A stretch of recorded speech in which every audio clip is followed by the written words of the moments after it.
everyone, and welcome back to Binger's Anime Edition, or should I say, a different type of episode. Yeah, my name is Maddie with my co-host, It's Mo. and we're just a little podcast that talks about different animes and with our fellow weeps out there. But this week, Mo, we're doing something very, very different, something we've been wanting to do. So do you kind of want to describe what we're going to be doing today? Yeah, as you guys can probably tell, this episode is probably very long, Yeah, longer than what we've ever very done long. before. So this is just something we've talked about ever since we started the podcast, and it was one thing that we really wanted to do every month, but realized that It's not going to happen. it's not going to happen. But yeah. But this is what we're going to call our deep dives. Yeah, so pretty much in this episode, we are literally going to break down an anime episode per episode and tell you guys everything about it. So The symbolism, the soliloquies, everything. So like our character introductions, we'll go heavily in detail about the characters and the development per episode. And a lot of different anime YouTubers and podcasts kind of do this on a regular basis. And since we've been doing something more generic for most of our episodes, we want to do something special that is very specific towards one anime. So Mo, what anime are we doing for our first deep dive? For our first deep dive, we are doing one of my favorite animes, Oh, yes, it is. Magia, Madoka Magica. Yes, and guys, I'll be honest, I watched this kind of recently, and I did not want to watch a stupid Magic Girl anime, but this anime is very unusual, very good, a lot of plot twists, and it's very iconic for the entire anime genre. It changed everything. So I thought this would be a great episode to do for our first deep dive. I completely agree with you, Maddie. Oh yeah, for sure. And This was one of my favorite animes, Oh, and yes. it completely Yeah. changed my whole view of the magical girl genre. yes, it really does. And I'm very excited to be doing this anime. I think it'll be great.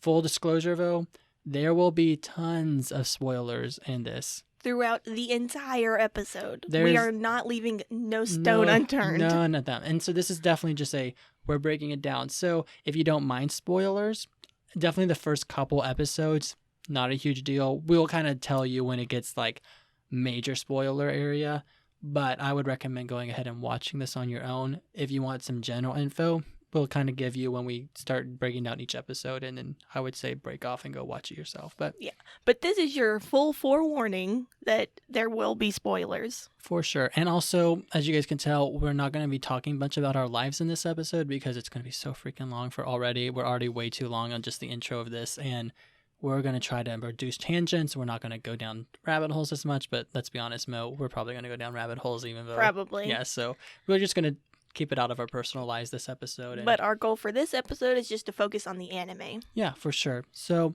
Mo, do you want to talk about the production information? Yeah, let's get into the production information. So the anime is called Magia, Madoka Magica. Yeah, I'm never going to be able to say that. And for short, we're just going to call it Madoka Magica. I'm just calling it Madoka Magica. So, yeah. For us. Madoka Magica was originally a sort of light short novel. Yeah. The anime ran from January 7th of 2011 to April 21st of 2011. Okay. It was definitely a first for the magical girl genre, Mm-hmm, and its whole purpose was to appeal to a wider audience. Oh yeah, for sure, and that is exactly what it did. Here's a little fun fact for you, is that the anime was actually postponed for 3 years. Oh, really? Mm-hmm. Studio Shaft was having some problems or something like in the that. production. Mm-hmm. Which this is interesting because, as we know, 2020, just turned around the corner, and the 2010s. When is it? The 21st century? No. The turn of the decade just happened, y'all. And so Madoka Magica is one of those animes that is always like one of the first changed this decade. And it's interesting that originally it would have came out in the quote-unquote golden age of anime, but it got postponed to be released in the next decade. And I think it's kind of a testament to that. Like, it's one of the final golden age animes that really kind of churned the genre forever, both Magic Girls as well as just anime in general, the content it covers, how dark it can be, and all that jazz.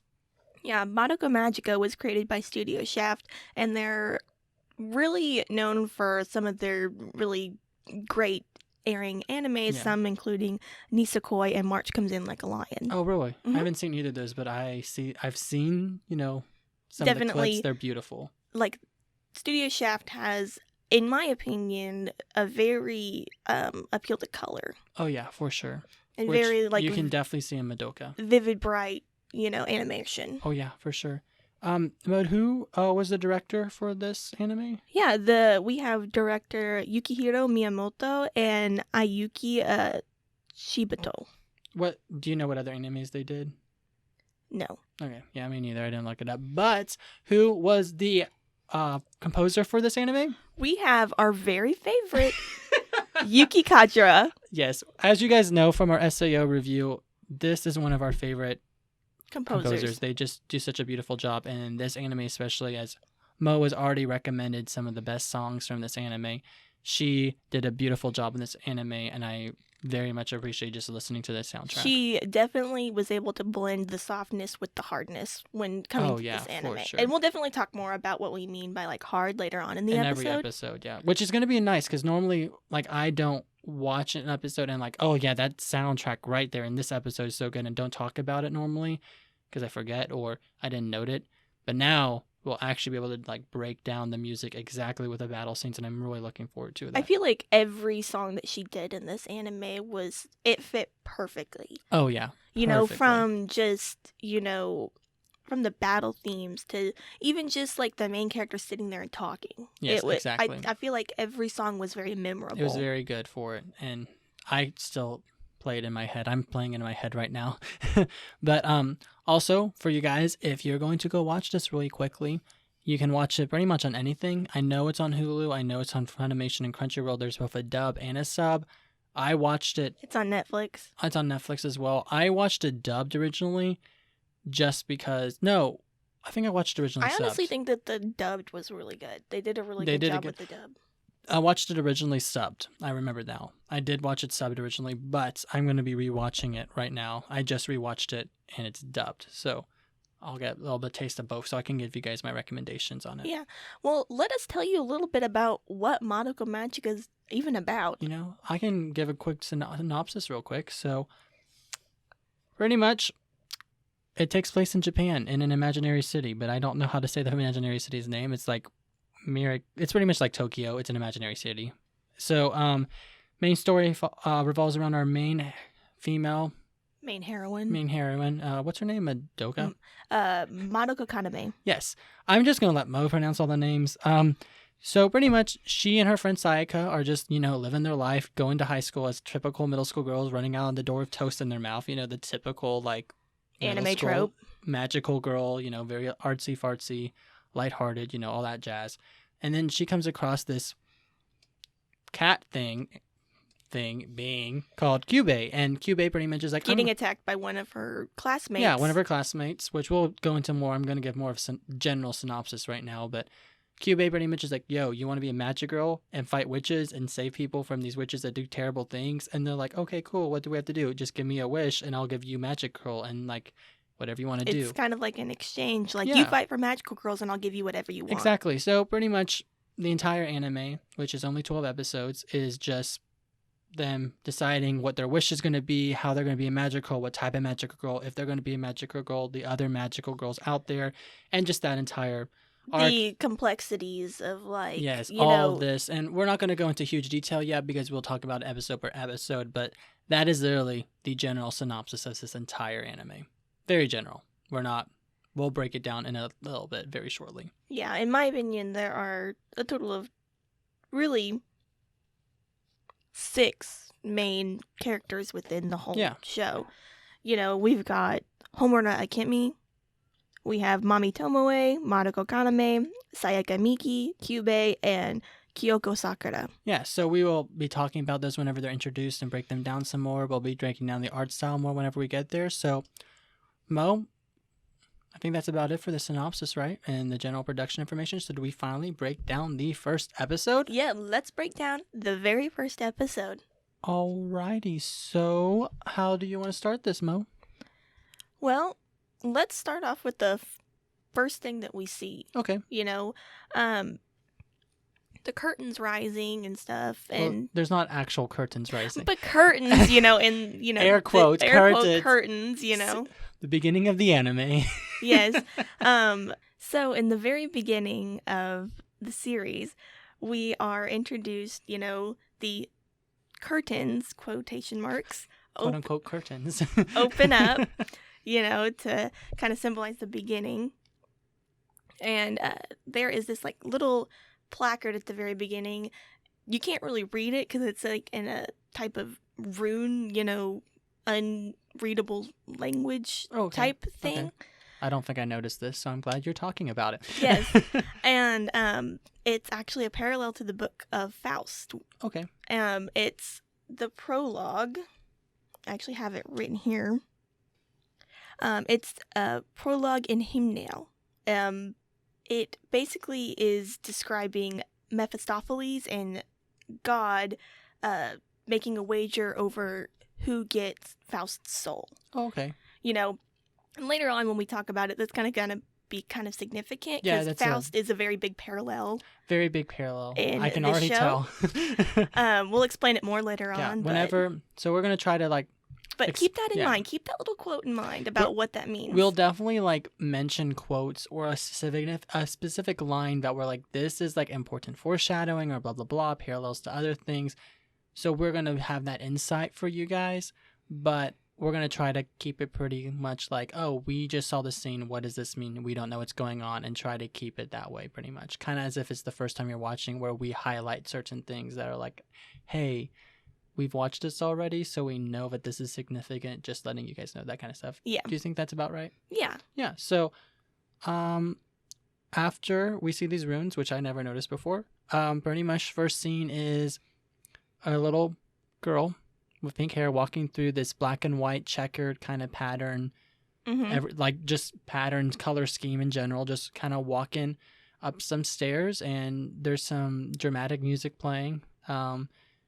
Do you kind of want to talk about the animation style of this anime overall? Because I think this scene kind of shows what the animation will look like throughout the entire show. Yeah, the animation, even just throughout, but this is the first time that we actually see some unique animation when it comes to the magical girl genre. Yeah, for sure. We're using, warped, tiles, and we're using, broken buildings, and we're using different color schemes that just aren't typical for the magic girl. Mm-hmm. And then it's just very contrasting to the typical magic girl. So it's already kind of setting it up like, this is not going to be a normal magic girl anime, which I think this scene kind of emulates that pretty well. And the overall character design is the typical 2010 character design. It's very slender, skinny characters with the heavy, bold But it's outlines. Not very typical for magical girls. Is it not? No. Okay. Well, if you think of magical girls like Sailor Moon, that's right. You haven't seen this one, but it's called Pretty Cure. Yeah, I which definitely was not seen this a one. very big one back in the 2010s, 2000s. The art style is way different. Oh yeah, and I think that kind of is a good little snippet of how the animation looks like. It's very slender, very, very unique for the magic girl genre. It's honestly very simple. Very simple. It's very simple, which I really appreciated. And they do some really interesting detailing and color scheme things that we'll talk about later in the anime. But I figured this would be a good time just to kind of talk about the general the status quo per se. Mm-hmm. And then it also introduces the battle theme music, right? Yes. In the very beginning, it starts with that melody, which we recommended a few weeks ago because it's just that good of music by our favorite composer ever.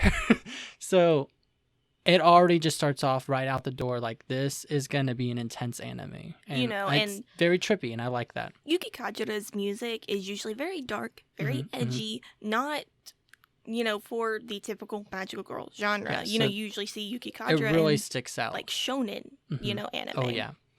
So that's just kind of general animation and music, kind of the idea. The music is very it parallels really well with each scene. So we'll talk about that a lot, and we'll talk about animation changes a lot. So and then even in the very first scene, it kind of showcased that already. So Yeah. do you kind of want to talk about what happens after the main heroine, we're assuming, opens the door and steps out? Yeah, so our main heroine is walking up these stairs and she finally gets to a door. And she opens that door and sees a world of destruction. Mm-hmm.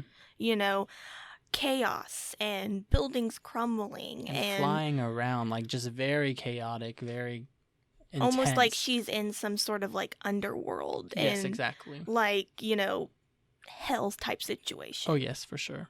And then pretty much she walks up and there's this little cat thing that's kind of chilling there and kind of talking to her. But then she notices in the distance there's this other girl that's kind of flying around, which we can assume is a magic girl based off of the type of anime this is. And she's fighting something. She's fighting this big entity. I thought it was a tree she was fighting.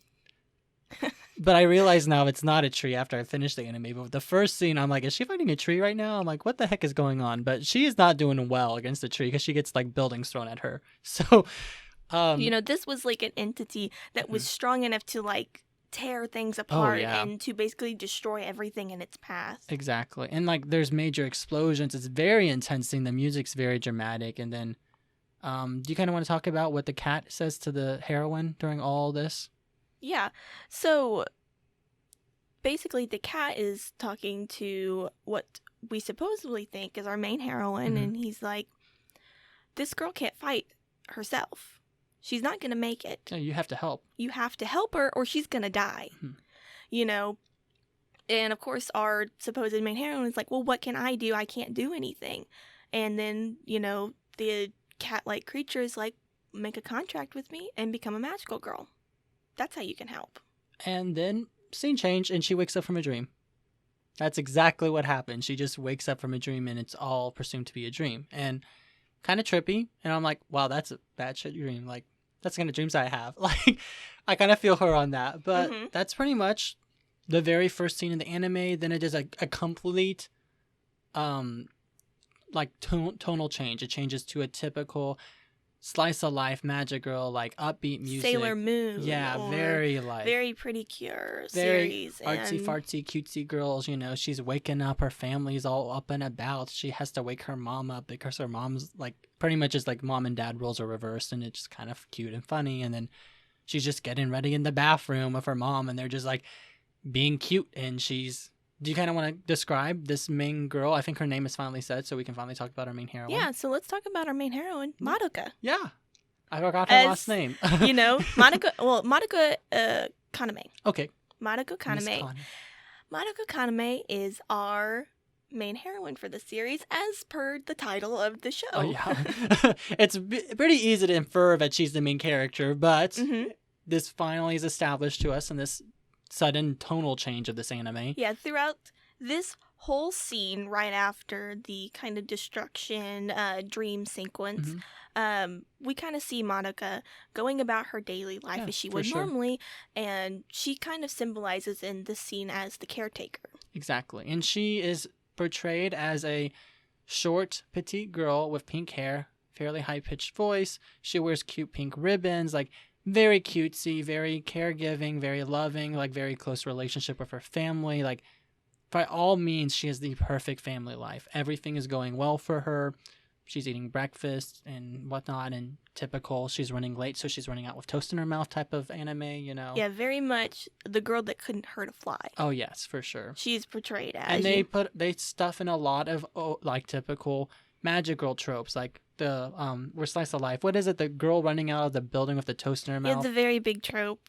Whenever it's slice of life or magical girl, there's always like this big trope that seems to be one of the big encasing points, and it's the girl running out with bread in her mouth.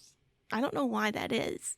I feel like don't know either, difficult. But I really feel like this was intentionally done in this anime to have that sudden tone change. To really set the tone of the anime at the beginning, that it's this cutesy, artsy-fartsy magic girl type of anime. Even immediately when she runs up to her two friends walking to classes, it's just typical playful banter about talking about love and the letters they're getting and what they're going to do with their life. And like and then I them think it's just talking supposed about to everything. like bring us back down to earth, Oh yeah, make for us sure. like make us kind of doubt what we saw in the first scene. Which you That pretty like much immediately forget about it because you're yes, like, okay, cute, it's artsy like fartsy. Like I literally was like, I don't want to watch a stupid anime the first time I watched it. I'm like, this is some typical magical girl. We're gonna get cutesy. We're gonna yeah, and get I'm just like, I'm in love, and where is the guy that's gonna come save me? Where's yeah, my tuxedo exactly. mask? And like. And yeah, and then so I think this would be a good time to kind of talk about the two new characters that are introduced to us, both Madoka's friends, Mm-hmm. Sayaka Miki, Miki. and then Hatomi. I think it's Hitomi. I don't remember. I was about what to her say last... Hot Tamale, so I'm glad. Hot tamale. Hot Hitomi. Tamale. No, it's Hitomi. Hitomi, and pretty much I'll just quickly describe these characters. Hitomi is just your typical rich girlfriend. She has green hair. She has the very sophisticated voice. Very and, loved by boys. yes, and she's very popular, and she's kind of not a ditz, I would say, but like very like aristocratic, like very kind of a stuck-up bitch. We'll just put it that way. Like, yeah. Which like is very arrogant. yeah, and she's not a main character. Like full disclosure, Very side character. she's very side character. But the other character, Sayaka, is a very kind of like tomboyish, blue-haired girl. Which we usually always have at least one of those in a Oh magical yeah, girl genre. like almost certain things happen where it's almost like she's kind of like into Madoka. There's like very like cutesy things that happen between them. It's so very you can like see how like close yeah, Madoka and Sayaka are compared to like all three of them yeah, together. exactly. And the story definitely revolves more around Sayaka and Madoka's whole magical experience. So I didn't realize that at first. The whole anime, I was like, oh my gosh, why is the other girl just getting ignored? Because she's a side character, no one cares about her. So full disclosure, she's not that important. So, and pretty much she just walked to class. Their school's kind of futuristic, I would say. Very, like this whole part of the anime is very bright, very light colors, almost electric, and the class is the same way, just very light, very bright, very futuristic, very sparkly, and that's pretty much it. I mean, they go to class. This is like the perfect world. What could go wrong? Exactly. Type of, so feeling. They go to class. The teacher's all like rambling about her eggs and then like about her boyfriend or husband or whatever. And then she's pretty much like, oh, there's a new student. So like everyone like welcome this new student. So do you want to describe who this new student is that walks in? Yes. In comes our new student, Homura Akemi. Yeah, who happens to be the girl that's from Madoka's dream. Or someone who looks very familiar. Very familiar. Like, pretty much looks the same. And pretty much she immediately, like, glares at Madoka. So everyone's, like, us as an audience is like, what the heck's going on? But even the whole class notices, they're like, oh my gosh, like, she's glaring at Madoka. Yeah. Like, right off from the start, we kind of get this feeling that Homura is, got a secret. She got something going on. She's got something hiding behind her back. And she's also like the perfect girl, super smart, super bright, very intelligent, very athletic, very hot, very, very popular instantly, like everything going for her. But there's this dark, mysterious aura about her, and she's very like, just very off, like in everything she does. Like she immediately is like, I need to go to the nurse's office. So she immediately turns and goes to Madoka, who happens to be the nurse's aide, and just be like, come with me, we're going to the nurse's office. And she's like, how do you know I'm the nurse's aide? And she's like, the nurse told me. And she just kind of walks herself to the nurse's office, which I thought was really, really weird, even now watching the anime. And I remember the first time watching, I'm like, what's going on with this girl? She's kind of psycho, and she's just kind of walking, and Madoka's trying to make small talk about her name and blah blah blah. Yeah, we kind of we really see that Homura's true intentions or feelings or emotions towards Madoka and everything in general is given when she threatens Madoka. Yeah, so this is the first time other than the very first scene, this is also a very noticeable tonal change in the anime. It's a very climatic moment in this episode. The music changes to the mysterious opera. The kind of color scheme is very like, they're in a skywalk, so it's very shadowy and it's very like backgroundy. Like it's just kind of, what is that called? It's just like a very panel shot of the two characters interacting. The breezeway? The breezeway. I said skywalk is the same thing because they're in the air, so it's a skywalk. I think. I don't know what's going on. But suddenly there's also a very strange moment where Homura gives a warning, and there's, it's important because the camera angle changes very dramatically, where it like raises from her, it comes from ground level all the way up to like to her face, and very unique camera angle. The music becomes very mysterious and dark. Usually used for like mystery anime Yeah, and things exactly. like And that. so it's like, oh, it's kind of setting that tone. And do you kind of want to describe the interaction between the two characters? Yeah, one thing that I honestly find very significant is that when any like leading questions that are kind of about the future, Mm-hmm. the animation turns dark. Oh yeah, especially the entire time in this anime. Mm-hmm. And whenever, Homura talks or anything about the future or to Madoka or about, basically anything, we get this ominous music. Exactly. And do you want to say what the warning was that Homura gave to Madoka? Mm-hmm. And eventually she threatens Madoka, saying, "Do you treasure the life you currently live? Do you consider your family and friends precious?" And of course, Madoka is like, "What does this mean? This doesn't make sense." And she's just like, well, of course I treasure them, blah, blah. Like, I don't understand what the point of this question is. And Homura is just like, good. That's pretty much what she says. She's like, remember that. And then she just aggressively walks away. But every time, I think what's also very interesting that I noticed, every time Madoka says Homura's name, especially her last name, every single time Homura just kind of, there's like a quick panel shot of her just snarling. Anytime Madoka starts asking like prying questions, she just kind of has a snarl. But it's only Madoka really that this ever happened. So it's very noticeable if you're paying attention for that. So that's pretty much their interaction, and it does cameos of them just being athletic and being girls in middle school. Yeah. Because they're all middle schoolers. Kinda We didn't just- say that, but they're all in middle school. Their second year of middle school, right? Yeah, going through classes and stuff Just like whatnot. that. And pretty much the entire time, Homura just keeps glaring at Madoka, and everyone's like, what the heck is going on?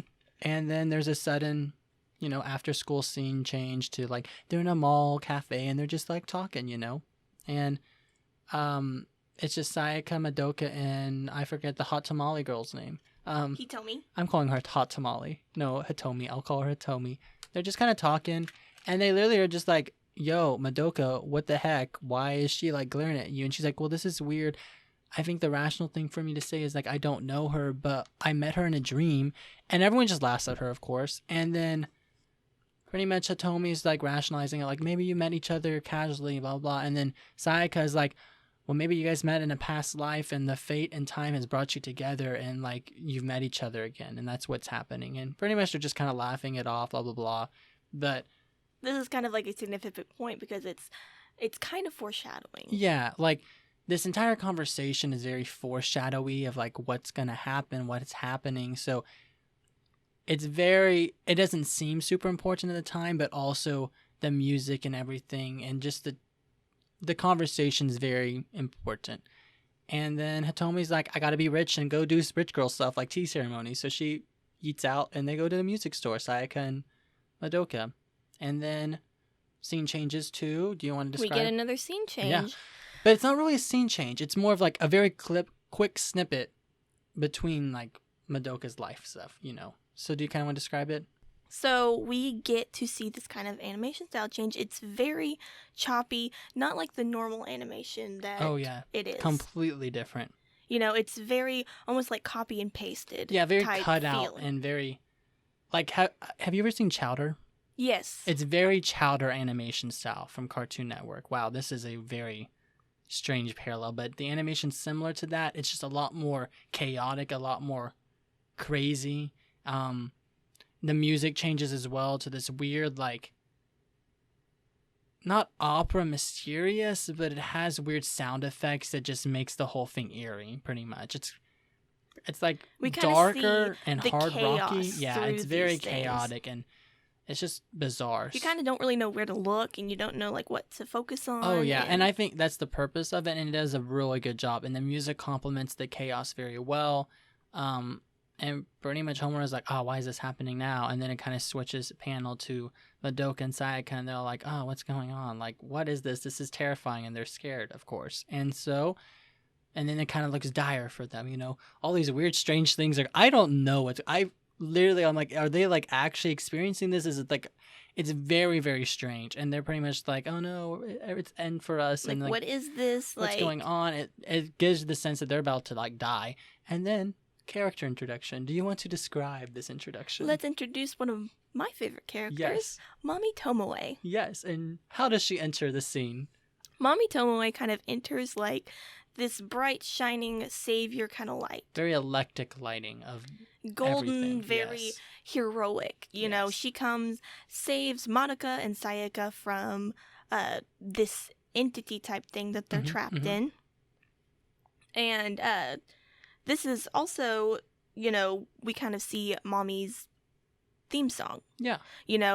Her song is kind of like a champion song, like songs that you would see like heroic, the main like hero. It's very upbeat. Their use of flutes. It's very like magic girl, happy, fluttery type of music, and it's very like almost indestructible kind of feeling. For sure. And she pretty much just kind of swings in, not literally, but quite. Yeah, she kind of like just flies in and starts shooting up these things with her guns and.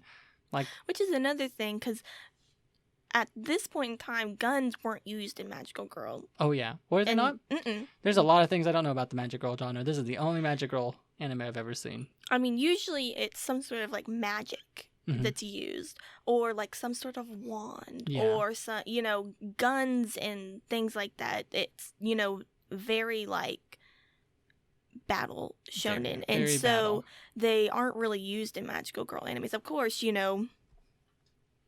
back then, but we're not going to talk about now, but yeah, so she pretty much just fights off these little cotton ball things that are like going for them, and then everything kind of changes back to normal, and she heals the cat thing, and yeah, at this point we kind of we get it into our minds that Homura is the villain. Yeah, and literally Mommy goes up to her and is like, you can leave, and we will ignore it this time, but just letting you know you should walk away right now. And Homer's like, this doesn't concern you, and then she kind of just scoffs and leaves. And then they heal the little cat thing. Cat thing introduces itself as Kyubey, and Kyubey's all like, oh, I'm a creature, and I reached out to you because Madoka and Sayaka, and she says their names and stuff. Well, he. What is Kyubey? It's a he. I thought it was a girl the whole time, and I was really confused when they called it a he later in the anime. So I was like, yeah, because later on in an episode they specifically say he. Okay. Yeah. So Kyubey's kind of last line of the show of like episode 1 is, form a contract with me and become a magical girl. Yeah, and it's very like, okay, wow, that's very typical magical anime, and then scene change, and then switches to the ending, which is very basic, and no one wants to talk about it because it's boring. Mm-hmm. We're left kind of wondering, like, what's a magical girl? And, like, what does all this mean? Yeah, and you're like, what's going on? But yeah, that's episode 1. Kind of a lot in the first episode. Episode 1 is a big breakdown. Like, there's a lot of information. We didn't really talk about the opening, though, yet. Do you kind of want to talk about that now? I feel like this would be a good time to talk about it. Yeah, so the opening is, the title of the opening song is Connect. It's very upbeat. Very typical Magic Girl. Without actually watching the opening, you would think that just hearing the song that it's typical Magical Girl opening music. Yeah, I mean, I even feel the entire opening is very typical Magic Girl. Yeah, there are some things in there that it's like, very well, she regular. does cry a lot. I don't feel like that's typical Magic Girl. Like, she's crying for the majority of the entire opening, and she's pretty much failing at her entire job as a Magic Girl, is what it looks like. But it's pretty much just them being all friends and doing friend stuff and being Magic Girls together. Very misleading. Very misleading opening. So, full disclosure there. But I wouldn't say I didn't enjoy it. I definitely watched, I would say, half the time. But I definitely did skip it a couple. It's not one I would always watch, But yeah, so that's episode 1. The next 2 episodes will be a little shorter because it's not as much to break down because all the characters. We don't have very many characters introduced. Yeah, exactly. It's more conceptual stuff, what's going on. So we're going to ask questions. Yes, a lot of questions. So episode 2 doesn't start where it ends off in episode 1. She wakes up in the morning and she pretty much is like, oh, that was a strange dream. And then Kyubey, kind of like how in like the first episode she was like, oh, that was a dream. Yeah, and then we're like, what the heck? Is this another dream? Like, what's at this point, I'm like, is this going to be a trippy time travel anime like Steins Gate, where it's like everyone's confused what's going on and stuff? But then Kyubey is just like, hello. Hi, Madoka, good morning. And I'm like, what the hell? And she's unfazed by this. And then it's just cuts to opening. Yeah. It kind of, when I was like watching that scene, it kind of got me thinking like, it was the whole mommy thing. And then she woke up and, and it was like, and then she sees Kyubey and she's like, oh, it wasn't a dream. Yeah. And so then it gets me thinking like, what about that first one? Yeah. Was that a dream? Was like, that reality? Just, everything what is it? confusing and you're not sure what's real or not. And it's just like, what's going on? There's a lot of mysteries to break down. And so pretty much she just starts getting ready for school. This is where this entire episode's kind of trippy because it does a lot of her current timeline. And then it does a lot of like flashbacks to what happened after they finished a fight with Mommy and Mommy talking to them and Mommy taking them to their apartment. So I feel like the best way to describe this is to just talk about her interaction with Mommy at the apartment. It'll be less confusing that way and we can just hit the bullet points there but keep in mind that it does a lot of scene changes back and forth, which I think is really builds the mystery and it's interesting, but it's just confusing to follow. So I think it'll be easier if we just hit the bullets of the conversation in Mommy's apartment. Do you think that's okay? I mean, that's kind of like the main point of that whole scene anyway. In this entire episode, it feels it's kind of giving us information about what's going on in the first place. Exactly. So first things first, they pretty much go into Mommy's apartment and Mommy's like, oh, this is my apartment. It's cute. Have some cake, have some tea. And they're like, oh, cool. And then Sayaka and Madoka is with her and so is Kyubey. And then Mommy shows her this gym thing, which is the soul gem. So do you want to describe what the soul gem is according to Mommy? Yeah, the soul gem is kind of the source of the magical girl's power. Yeah. And it's the thing that like makes them transform and, allows it. Basically, it's kind of like power source. Yeah. And pretty much Kyubey's like, yeah, so I can give you this soul gem if you make a contract with me. And so of course the next logical question is, well, what is the contract? Like, what's the contract? What do we do? And Kyubey's like, oh, just make a wish, whatever you want. I have magic powers, I can grant that to happen, and then you get a soul gem, and then you become a magic girl. And they kind of just skip over the wish thing in this moment, don't they? They talk about it later in the episode. But then they're like, Madoka and Sayaka are like, well, what does a magic girl do? Yeah, we're kind of, Mommy kind of goes through and explains what is the job of a magical girl. She goes on to explain that a magic girl's job is to fight these entities that we have already seen from the beginning of episode 1 until now, called witches. Yeah. Now, these witches are these very powerful beings, and how Kyubey describes it is that if magical girls are born from wishes, then witches are born from curses. Exactly. And pretty much magic girl's job is to prevent these witches from causing trouble, and they pretty much just go fight them and whatnot. So these witches like feed off of like the anger and sadness and anxiety of like life. Exactly. And I feel like that's pretty much their conversation in the apartment. And then Mommy's like, well, if you guys want a better taste of what's going on, you can come with me going witch hunting, pretty much is what they're doing. And she's like, what about you come with me tonight and we can go fight a witch and you can get a better idea if you want to make a contract or not. Because Kyubey offers both of them, okay, make a wish, make a contract with me, and you can become a magic girl. But both Sayaka and Madoka are like, well, I don't know what to wish for. Like, I don't want this to, like, they're warned, don't take this wish lightly. Like, this is a big deal. Like, this wish means a lot. And so both of them kind of think about it and they don't really know what to wish for. So pretty much this entire episode is just them trying to think about what wish they want to make. Yes. Though this whole conversation answers a lot of questions, we're still left with even more questions. Yeah, for sure. It does start like telling you a little bit what's going on, but you're still like, okay, what, like, how does any of this work? None of it makes sense. What is Kyubey? And what it, like... How does a soul gem work? Like, how does the wish thing work? Like, none of this makes sense. Why can you wish for anything? Yeah, and then, why aren't there limitations to it? And then even more than that is like, why is Homura so adamant about Madoka not becoming a magic girl? Like, we were told that being a magic girl is dangerous, but it still doesn't make sense. Like, she's very, like, trying to kill Kyubey to prevent her from magic girl. So there's a lot of questions that doesn't really make sense. And so when they go back to the normal timeline, Madoka is, like, leaving her house. Pretty much no one can see Kyubey. Kyubey is invisible to anyone but the people Kyubey wants to be seen by, or other magic girls. And so they're kind of walking with that one girl, Hitomi, and Kyubey's like, hey guys, we can talk psychically. What? Telepathically. Whoa! Telepathically between us. And so Sayaka and Madoka are like freaking out, like, what's going on? And Hitomi immediately thinks that they're like in a romantic relationship, and she like freaks out and leaves. And then they're all like, Sayaka's like, she's taking this all the wrong way. And I'm like, Hitomi, you're stupid. Like, what's wrong with you? And it's just kind of a weird scene, but kind of just shows Kyubey's power. They go to class. Mommy goes to the same school as them. She's just a third year, so she's a year older than them. She's a freshman in our American terms, but she's a third year in middle school. And they're just all talking telepathically between each other, and they're very much like, Homura won't attack you guys in the middle of the school because, like, mommy's there and blah blah blah. And that's pretty much their school interaction until they go to the rooftop for lunch. So do you kind of want to talk about the conversations they have up there?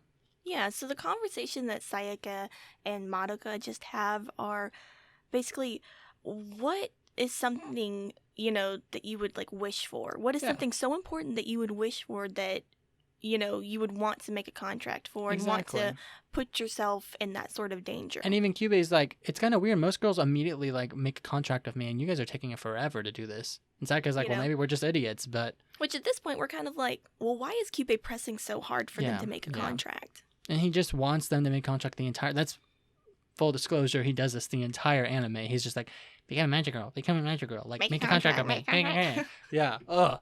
But Sayaka pretty much is like, why should I make a wish? Like, my life is fine. Our lives are perfect. It's like, why am I given the opportunity to make a wish when somebody else is struggling so hard? And so it kind of shows that human side and the strangeness of the scenario for both Sayaka and Madoka, because they have really good lives, and they're like, I don't know what to do.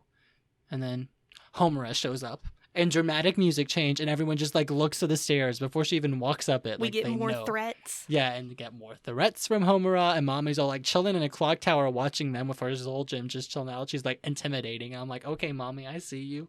And, yeah, that's pretty much... Then we cut to the girls' first tag-along witch hunt. Yes, which we get some more answers about, like, what witches do, kind of. They describe that we go witch hunting at nights, usually by car crashes or by good typical suicide spots, hospitals. Like, hospitals are, like, they say in the anime that one of the, like, number one places where witches hang out. Yeah, and it's just so sad because they just drain the life out of people, and they make people suicidal and all these other things.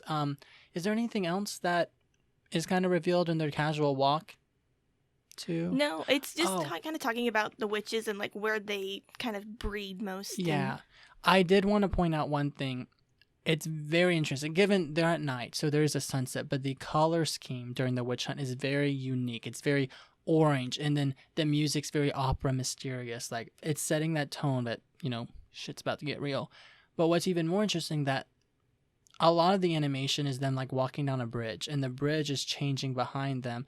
The rest of the scenery is staying. It's just very unique animation style, very unique with the shadows and just how everything moves. It's not it's not your typical quote-unquote realistic animation style. It's not your very choppy animation style. It's some, like, Panty and Stockings does a very Magic Girl style. So it's a little bit in between, and it's just very eerie. Yeah, the whole color scheme, the whole visuals. At this point that they're heading into some sort of danger. Oh, yeah, for sure. And so the girls go into this tower, and pretty much this lady's about to jump off the top of the building, so Mommy's all, like, badass and saves her with her ribbons. I think that's a pretty much good description of what happens there. And then they go up to this spot, and then this, like, door thing appears. Do you want to kind of describe what this door thing is and the witch's labyrinth and what all that is? Yeah, so these witch's labyrinths are, which I don't think we really described, like, labyrinths and what they are, but it's the places that, like, witches hang out and they breed, and they like to trap in their prey. And, it's filled with, like, all things, like, I think in this one, it's filled with, staircases Yeah. and things, and it's very tight, claustrophobic, Mm-hmm. almost kind of seems like there's no way out. Oh, yeah. And it's very, very eerie. It's the same witch from before.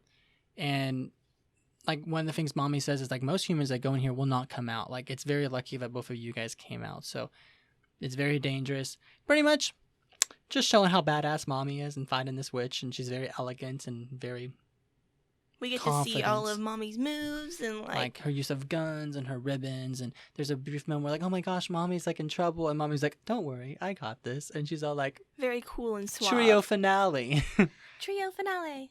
And it's very, I love her outfit. Everything about her is just very electric. I like how simple their outfits are. Mm-hmm. It's not got, like, gaudy stuff all over it. Yeah. Which, if you watch, like, a lot of magical girl anime, oh my gosh, that's the thing I hate. It's like they're just decked out in, like, decoration and stuff. Oh, and yeah. It's like, these are just very, like, simple, straight to the point, and match the color scheme type of outfits. Oh, yeah. And it's very cute and just a very uplifting battle, and then battle ends. They kill the witch.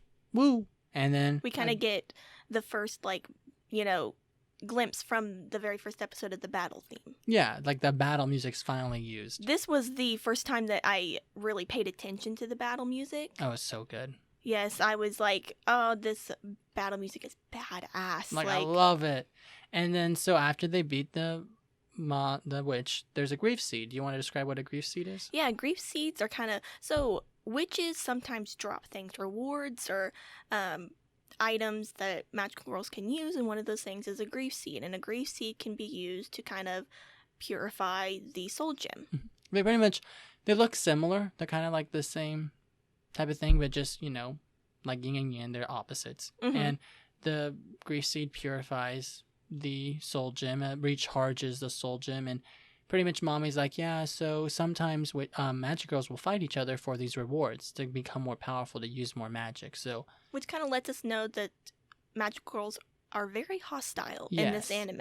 And they're not always going to work together, and they all have different motives, which is a very different theme mm-hmm. compared, because you you think of like Sailor Moon and all that, and like, the Sailor Scouts all work together, and they're like, let's fight, for the name of the moon. Yes, and it's just it just really kind of sets that tone that this is a different anime, and which we will probably be saying a lot. Oh, yeah. This is different, and this is not typical. Very soon we'll be like, yeah!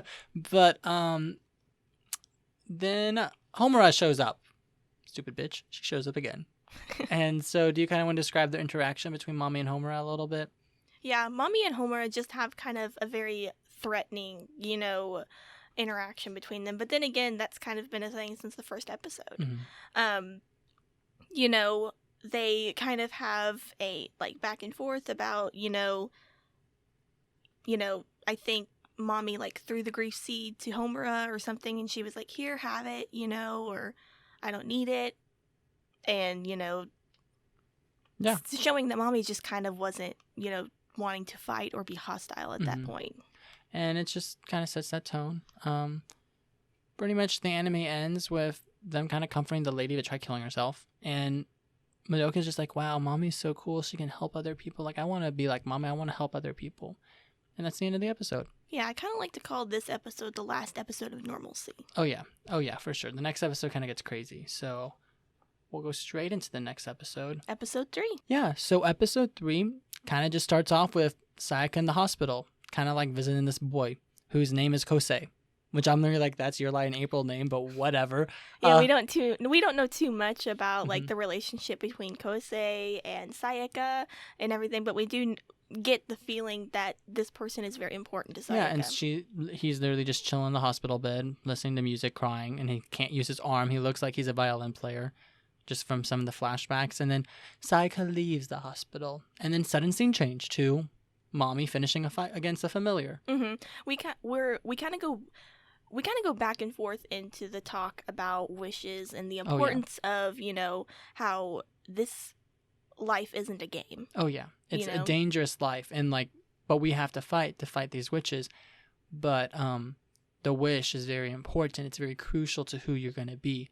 Pretty much Sayaka's like, well, Mommy, what was your wish? And do you want to describe how Mommy reacts to this? Yeah. Mommy kind of says that she was put in a situation where she didn't really have a chance to think about it, and it's kind of, parallel to like, people just in normal everyday society who are put in situations where they have to choose necessity they have to like choose necessity over want. Yeah. And in case of Mommy, she was in a car wreck about to die, and QB is like, Magic Girl, and she's like, I want to live. So Mommy's very like, well, I think this life is better than death, but also this is a dangerous life, and you need to think about your wish. And I thought it was very odd, because like, she's not pushing to be a Magic Girl as much as QB is, and she's being very honest about the wishes, which I thought I appreciated a lot, and I thought it really set the tone of this anime is not your artsy-fartsy. Like, they're not sugarcoating it. Oh, no. And then Sayaka kind of talks about a hypothetical wish. When you want to talk about the hypothetical wish she says. She basically says, like, like, what if I made a wish on behalf of somebody else? Like, let's say, I have a friend or whatever, and I want to give my wish to them, and Mommy kind of says, you have to really think about why you're making the wish. Are you making the wish because, you want them to be happy, or are you wanting their everlasting gratitude? Yeah, and it's very important what your wish is going to be, and she makes that very clear, and Sayaka's like, well, that's harsh, and Mommy's kind of like, yeah, but you better know now. That's the reality. Yep, and they kind of just talk about that, so I kind of want to, I think this would be a good segue where if we were put in this situation, what would our Magic Girl wishes be? I have a few things preventing me from being a Magic Girl, but I'm going to hypothetically speak maybe about one between this. your pants, but... but yeah. But do you want to talk about your hypothetical wish? I never really thought about this very much because, I've always lived with like the kind of philosophy that like I would never change anything about my life. Fair enough. So you'd be like Madoka and never make a fucking wish because she's just indecisive. I believe things happen for a reason, and they've made me the person I am now. Yeah, I think we're very similar in that aspect. And so, but honestly, like if I had to like wish for something, I think I would wish for like not myself. I think I'd wish something like for the world or something. Yeah. Like no more illness or world peace or no more, starvation or something like that. Yeah. I mean, I feel like my wish would be similar to that. My initial thought was just like, I wish that there could be no more pain. Like people couldn't be hurt, both emotionally and physically. Because, I mean, I have, and I know how much it hurts other people. But also, like, I don't know, like if I was put in this situation, I'd be a lot like Sayaka and Madoka. Like even though my life is not near as perfect as theirs is, but it'd be hard for me to make a wish like that and become a Magic Girl. Like it changes your life completely, and the only way I justify it is if I make a wish that's not just for me, Yeah. But I don't know, that's just kind of, maybe we would not make a good. I don't know, because like the examples that they give in the show, like having a boyfriend or becoming a billionaire or stuff, I'm like, I feel like those would kind of be obsolete if you became a magical girl, And on top of that, like, let's say like you wish like you would be irresistible, anyone will listen to you, anyone will do anything you say. That'll be boring. After a while, it just gets annoying. And like that's the thing with anything, like, oh, I wish that no one could resist me. Like that'll get boring after a while. You get everything you want. Like, I wish I'd be a billionaire and have tons of money. It'd be boring. But then also on the flip side, I don't want to wish for a fucking cake. Like, Madoka's like, I don't know what to wish for. Maybe I should just order a feast. And, like, and I'm like, you're not going to waste your... Like, what? But, I don't know. But then, in the anime, Kyubei's talking to Madoka, and Kyubei's like, you need to make a wish with me. You need to make a wish because you have incredible potential.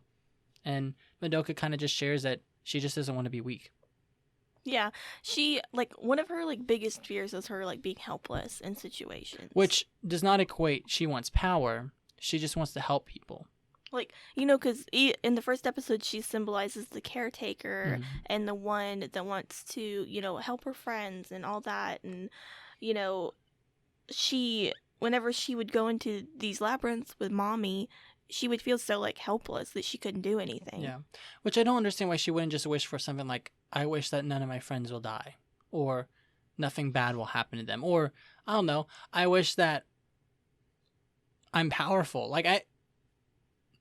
Madoka, you're not the brightest. But then again, they are middle school girls. She's in the quote-unquote 8th grade. Yeah. So, I So get 14. it. Yeah, yeah, but that's pretty much that. There's a tense interaction between Homura and Mommy. Nothing really significant happens, just Mommy. Threats. Yeah, Mommy's as like, always. if I see you again, I'm going to fight you. And Homura's like, fine, I'm done with you then too. And I'm like, okay, cool. It's very tense, very mysterious music, that kind of stuff. But then We get to the very big climactic part this is where shit hits the fan. of this episode. They go to the hospital, and they're walking out of the hospital where supposedly Sayaka's friend is, and they notice a grief seed in the side of the wall of the hospital, and they're like, oh shit, it's gonna hatch. There's gonna be a witch at the hospital. We need to And kill mommy's this. not here. And mommy's not there. And they don't have mommy's number because Because why not? You've been hunting witches with her, so why get her number? Right? Like, oh, stupid. And so pretty much they make a decision that Sayaka and Kyubey will stay by the labyrinth in case it opens, and they'll go in there to find the witch pretty much, so it doesn't kill anyone. And So that way that when Madoka and mommy do get there, they're able to quickly get to exactly. the witch. And that's what happens for the most part. Except for the labyrinth immediately opens after Madoka turns the corner, of course. Do you kind of want to describe like what happens in the labyrinth? Yeah, pretty much? kind of in the labyrinth we get like this hospital setting. Yeah. Very like horror hospital-y type, Oh yeah. needles and like the operation room signs and like that kind of thing. So mommy and Madoka are walking through the labyrinth, and of course the topic of wishes and the contract is brought up again. Well, before this, Homura fucking shows up. Yeah. And mommy's like, no, we're not doing You're this. not getting in the way of this. And she just like wraps her up in ribbons, like, you're stuck here. And Homura is like, you don't understand, like, you don't want to fight this witch. This witch is different from the other ones. Like, you do not want to do this. And then mommy's like, meh, and just walks away. Foreshadowing. And Homer's like, oh, you stupid bitch. And that's pretty much the interaction. And then they have the wish talk. Yeah. Do you want? And so Yeah. Madoka kind of goes on this like long tangent about like how, oh, I finally kind of decided on my wish, but I don't know if it's a good one. And so mommy's like, all right, kind of tell me what it is. And so she goes on, well, I want to just be able to help people. And like, I want to be there for the people I love. And I want, basically she's saying like her wish, she wants to be a magical girl. Yeah, which I don't understand why she can't just wish to be a magical girl. Like, but okay, I guess that is not how that works. Of course, then mommy is like, well, that sounds like a great wish, and I'm not scared anymore, and, I don't feel like I have to be alone in this battle. And like in this moment, the animation style is like very dark. It's very dingy. It's very the same type of panel walking shot while the background's changing. But when mommy turns around with tears in her eyes, like suddenly these like yellow balls kind of start floating up. And it's very electric, and you kind of want to talk about what mommy is saying and stuff, like her like confession about how her feelings are and stuff. Yeah, she kind of really gives us insight into the magical girl, job and how it's very lonely. And, because magical girls don't team up, they don't fight together. And, you kind of have to deal with all of these emotions by yourself.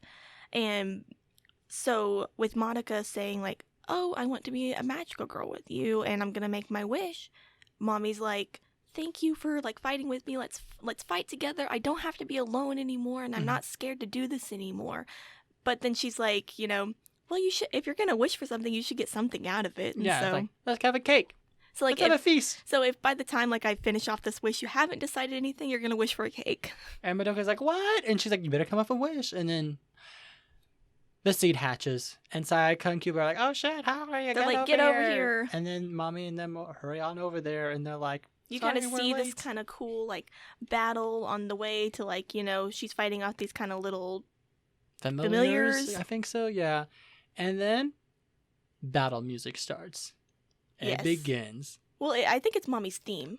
You're right. It's not the actual battle music. And it's just Mommy's theme. And she's fighting. She's got this kind of like almost arrogant, and she's almost making the battle seem like it's fun and like everybody would want to do it. Because she's happy. She's finally happy for the first time in a long time that she's been a magic girl, because she finally has someone she can fight for, and she really showcases that in her fight. Mm-hmm. And so I think in this part she's not really thinking. She's not really like watching all of her sides. Like she probably normally would have in a fight. Mm-hmm. Because her emotions are probably whelmed and going everywhere and like. And then the music kind of gets, it stays the same theme, but it starts changing a little. It goes a little minor. It kind of gets eerie. She does the trio finale, shoots through the stupid little doll thing. But then a mouth thing, it just morphs. This kind of caterpillar type thing morphs out of the witch. And we realize that wasn't the witch. That was a puppet of the witch. Yeah. And then it does this weird like camera angle where it focuses on Mommy's face and like through the mouth of the caterpillar thing. And it's the face, what's the angle that you see in a lot of animes? It's the one where like a character kind of goes insane. It's very close up to the face, and the eyes kind of part just a little bit, and sweat beating down the it's that one. Mm-hmm. And then of course we get to Mommy dying. Yeah, literally the caterpillar thing bites off Mommy's head. And then continues to eat her. Yeah, and all the while Madoka and Sayaka are over there watching this happen. Like, it's super weird because we just watched this scene again before we reviewed it because it was very odd. Because the music doesn't do a dramatic change or anything. It's a very subtle, minor change. And then the minute the head's bitten off, the music kind of goes silent. It's kind of, you don't realize it happened until later on. Yeah, and then Homura is released from her chains because the ribbon goes to blood, and she's like, "Oh shit, why did this happen?" And then she goes like running toward the witch, and of course Kyubei's there, like, make a wish, make a wish if you don't want to die. Like, she's just big this. And then Homura's like, "Oh, don't worry, I got this. It won't be necessary." And then Homura's theme music plays, which is kind of, how would you describe this music? It's not electro pop. Edgy. It's edgy. It's like weird, eerie, it's not like the uplifting Mommy upbeat champion. It's very like mysterious, but also kind of like, I don't know how to describe it. On the darker side, not necessarily like metal or anything, but like, it fits her well. Oh yeah, for sure. And that happens, and Homura defeats the witch. Yep. Mommy's body's gone. She dead. And Homura's kind of like, this is the reality. This is what happens if you're a magic girl. And then Sayaka and Madoka have a little breakdown. Well, Madoka's just crying. And Sayaka's like, that seed belonged to Mommy. And then Homura's there like, Mommy's dead. And you are not magic girl, so you don't get this seed. And she's like, this is what life is.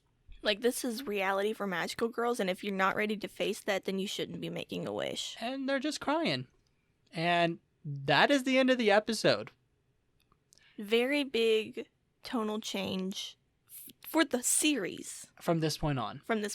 And this scene, this episode has major implications for, I think, a lot of animes following this. This is a major turning point of this past decade. Yeah, because usually deaths are not seen from magical girls. Like, magical girls themselves do not die. That's the purpose. They're supposed to seem immortal. Yeah, and like have fun and be cute together and everything. And we've been getting hints that this is going to be a little bit of a different, but when Mommy's head gets fucking bitten off, she gets decapitated, like we're putting human standards on these magic girls, and we're saying like they're not immortal, they're not, they're normal people. And it's insane. Like, this is unheard of, and it's mind-boggling, and it has major significance that the magic girl genre could be changed this much. I mean, Panty and Stockings, have you ever seen it? Mm-hmm.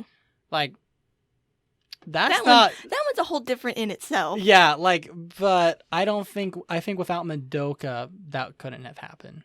Yeah, I mean, it just like, battle anime that turned toward the demographic for like women, it allowed, creators to Yeah. play more. Yeah, exactly. Like, I think even yaoi animes, they're Mhm. no longer just mangas. They're actually making animes that aren't just restricted to your typical, like, yaoi. They're, like, pushing the boundary on that. There's a lot of new ones coming out. And I think that's a good genre right now that kind of pushes that as well. Like, they're no longer just, oh, we only have this demographic, so we can't produce this manga into an anime. We can't adapt it into an anime. And now studios are like, well, this is a strange manga, but it did well, so let's make it into an anime and see what happens. Let's just make it beautiful. And I think that really pushed that boundary. Like, now they're willing to produce more shows. And I think that's a big significance. Big factor is this episode. But that's just me. If y'all have Yeah. different opinions, let us know. Yeah. But yeah, so we've rambled enough about episode 3. Should we get into episode 2, 4, That's like, 6, like 8? like- We appreciate. it's like we going backwards. Let's get into episode 4, guys. Yeah. So what we start off with is right after Mommy's death. Yes. Just after Mommy died, like you said. But Sayaka's visiting Kosei in the hospital really quick. Kind of runs in there. They're just, bringing music. There's sad violin music playing, the norm. And the sunset lighting, the elevator's descending, and Sayaka's kind of contemplating once again, do I do this wish and stuff? What do I do? And she's like, it's funny now, like, to pray for a miracle or the price of one is now her choice. And kind of like her thoughts on the whole mommy thing. Yeah, and then it switches to Madoka's house where Madoka's just eating breakfast and she has a breakdown, starts crying because she's thinking about how mommy just died and she's just upset about it, and she just kind of just starts crying. Her family's like, oh my gosh, why are you crying? And then she's like, oh my god, I'm fine, I'm so lucky to be alive, that normal Madoka stuff. And then it switches to Madoka going to school, and she's like, Sayaka, we need to talk. She says psychically, and then she's like, not now. So pretty much Madoka is crying a lot, and Sayaka's trying to ignore it and act like it didn't happen because that's how she copes in, Yeah, it kind of shows that, like, we all handle grief in different ways. And now we get to the rooftop scene. Do you want to talk about the rooftop scene a little bit? Yeah, let's talk about the rooftop scene. So it's Sayaka and Madoka, and they're just kind of contemplating back and forth about, Mommy's death and about, do they really want to become magical girls? And they're starting to realize, oh, this is not a game, and they're very Shocker. uncertain. After mommy like- getting decapitated, they realize, oh, It's like throughout this whole time, it's like finally they're like, oh wow, this is not a game. this is not artsy fartsy cute magical anime. This is real life and it's scary. And like Kyubey, he's like, they're talking to Kyubey about it, and he's like, well, if you guys aren't going to be like magical girls or anything, He's then pretty much just like, bye. I'm going to go on. He's like, I'm going to go find people that need it more than you. yeah. I was like, okay, Kyubey. And Sayaka and all of them, they're kind of like asking, well, who's going to, take over this city now that Mommy's gone, and, are the, all other magical girls just want grief seeds, and that's all they want. They don't care about helping other people, and Kyubey's talking about how, like, Mommy was this, special, like, magical girl, that she, didn't do things that a normal magical girl would. Yeah, and he even says, like, well, you guys can't really judge what other magical girls do because they're magic girls, and that's magic girls' destiny, and that's their fate, not yours, so you can't judge them. I was like, yes, Kyubey. Kind of like yes. pushing them more towards to being like, well, become a magical girl. Either be magical or get the heck out. Because Exactly. honestly, that's what they should be doing. They're being so irrational about this. They don't understand what magical goes through, and they're judging them as if they should. And that makes me mad. I'm just, that's my basic life principle, I'm like, you can't judge someone because you're not in their shoes. Yeah. Like, you always need to count for what their life is. And, Kyubey's kind of saying that for once, even though he's only rational and he's unemotional and he's just kind of, And like, I kind of thought about this from like the first couple episodes and everything, but Sayaka has a really destructive personality. Oh yeah, she's so irrational. And these are the kind of the moments and stuff where she's talking to Kyubey on the roof, and she's visiting, Kyosei in the hospital and all that we kind of see her destructive personality. Yeah, she lacks that attempt of understanding. She's too stubborn and she's too strong-headed, and also she's just weak in general. Exactly. She's a weak character. Well, she's not a weak character. Would you describe her as a weak character? I mean, she's a strong-headed character. She's a strong-headed character, but in terms of like willpower and all that kind of stuff, I would say she's exceptionally weak. That she lets like her emotions run wild. Yeah, it's just she's a hot mess. And yeah, so after the rooftop, once again, Madoka goes to Mommy's old apartment and she's crying again. Do you want to kind of describe the scene? Yeah, so she's I'm just over Madoka right now. I'm just like, girl, get over it. Your friend died. Oh, that sounded awful. So from the beginning of the scene, we see Madoka going back to Mommy's house and kind of reminiscing about, their time with Mommy there, Oh, wasn't there like creepy like giggles of them like laughing and talking while she's there, like very quietly kind in the of background? like, memories coming back. Yeah, that was creepy. I was like, But we can definitely see like a tonal shift from when we first went to Mommy's apartment to now. Like when we first were there, we could see that it was warm and inviting in a place where like friends could come hang out. And now we see it as this desolate, like destructive, like death place almost, And pretty much Madoka leaves after crying and she runs to Homura. And this is a major, I think, point in the anime. They're kind of just walking, doing their typical walking scene, walking down the road in the sunset with the sun going down. And they're just talking about like the fates of magic girls, what ends up happening to them and all this. And it's pretty much your typical Madoka Homura conversation about don't become a magic girl. I mean, you could see in this like conversation, you can see that like Homura's tone kind of changes a little bit, but she's still trying to use scare tactics in order to like keep Madoka away from that. Oh yeah. And there's one moment that I think is really important. It's a lot of foreshadowing, and Madoka pretty much says like, "Oh, Homura, like you've been a magic girl for so long. You've probably seen so many people die. Like how many people have you seen die?" And at that moment, like the music changes, it goes silent, and the sun sets. And it switches to Homer. Homer is just like, so many people have died, I've lost count at this point. And it's just kind of like, it hits hard. And like, I was like, oh, this is a powerful moment. Pretty much, now it switches to, like, there's a sudden scene change. But like a big point Homer said is kindness is the greatest enemy of a magic girl. And then there's a sudden scene change to Sayaka in the hospital with Kosei. And Kosei pretty much has a breakdown. It's like, this is all your fault for torturing me about bringing me music, blah, blah, blah, blah. And then Sayaka's like, oh my gosh, wow. And, they have a breakdown and cry. That kind of furthers her destructive personality and kind of pokes at it. Just get poked. And then she's like, what? Well, like, miracles and magic are real. And then Kyubey appears in the windowsill.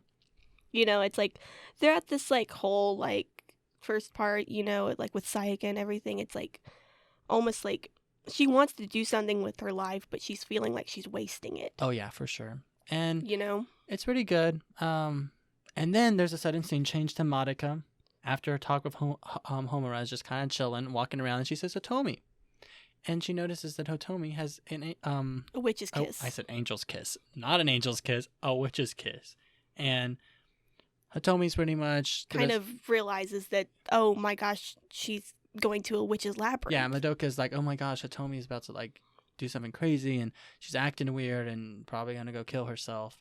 So you know what Madoka does? She goes follows her and she's like, I need to call Homura. But once again, doesn't have Homura's number. Like she didn't have Mommy's number. She got nobody's number. She just stupid. And so she goes follows Madoka. I mean, do you believe that everything would have fixed itself better if they just exchanged some social or just like got some numbers, got some digits? Well, when we get to the end of the anime, we both know what could have changed all this. We'll talk about it. Yeah. But yeah. But yeah, so she follows Hitomi to this kind of abandoned factory where there's like a bunch of people gathering, that have like witches' kisses on them.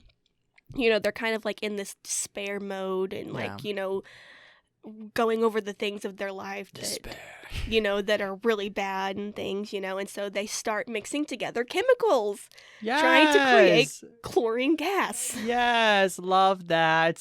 And Madoka's like, no, don't do it. And they're like, this is a special cult ritual we have to do. And I'm like, oh my gosh, these people are about to go kill themselves. So she, as an irrational little girl does, throws the bucket out a window, as you do.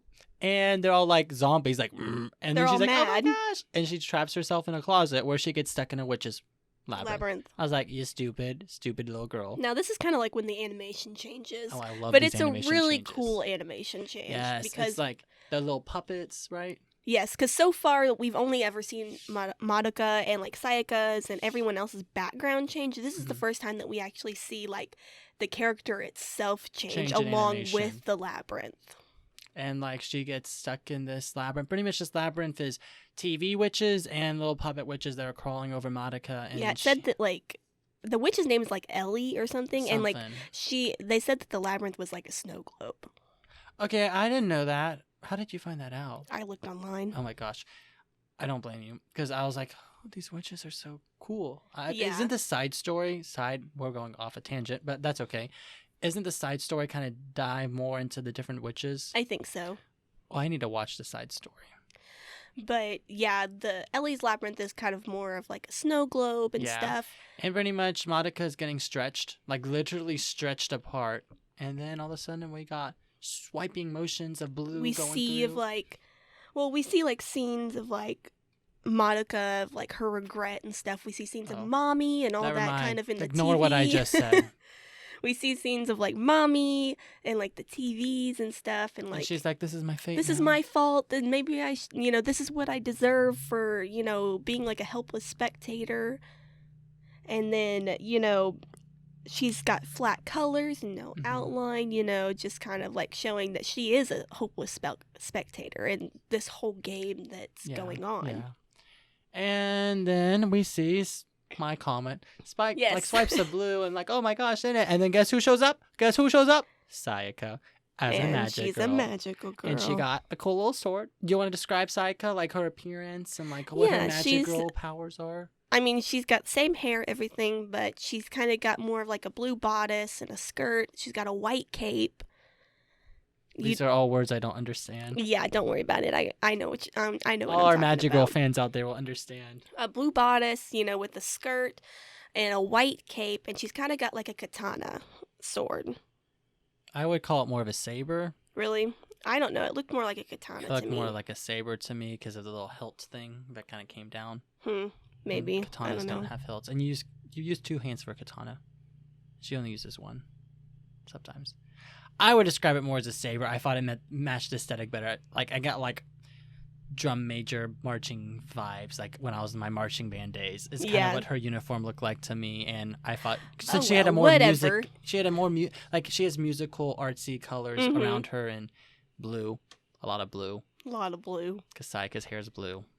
As you will realize, the colors of each Magic Girl is based off of their hair color, and she's pretty cool. I thought she was pretty. I was like, oh, look at you, Sayaka. And then we learned that she made a deal with Kyubey and a wish with Kyubey. Sorry, not a deal. Not a deal. It's a wish.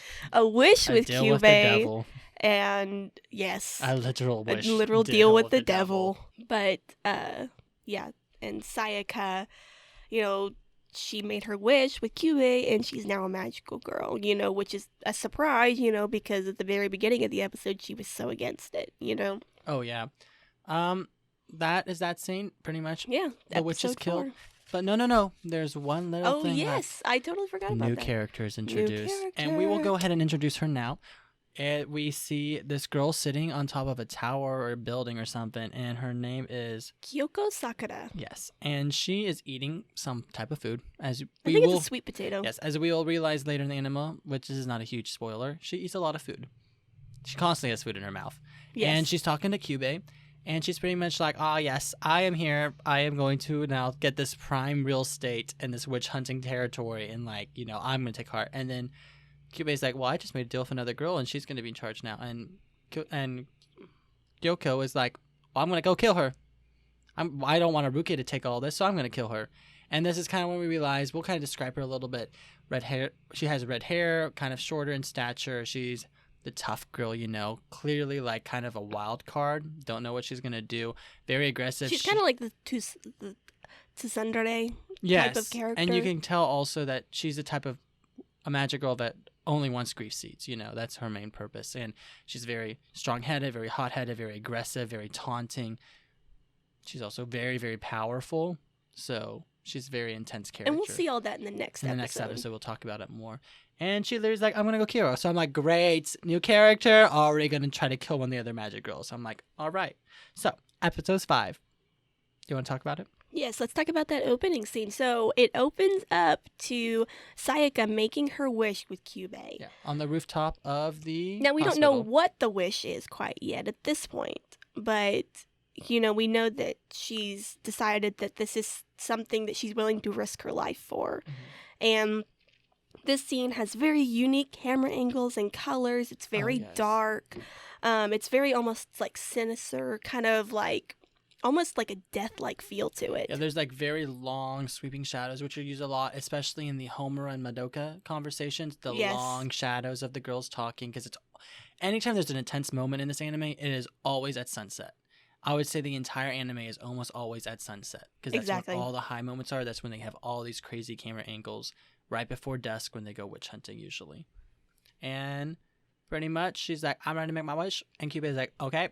And so Kyubei's like reaches into her heart and rips some blue stuff out, Yeah. and she gets a soul gem. It's like almost like Kyubei like knew this was gonna happen because he was like, just accept it. This was your destiny, you know? Oh, yeah.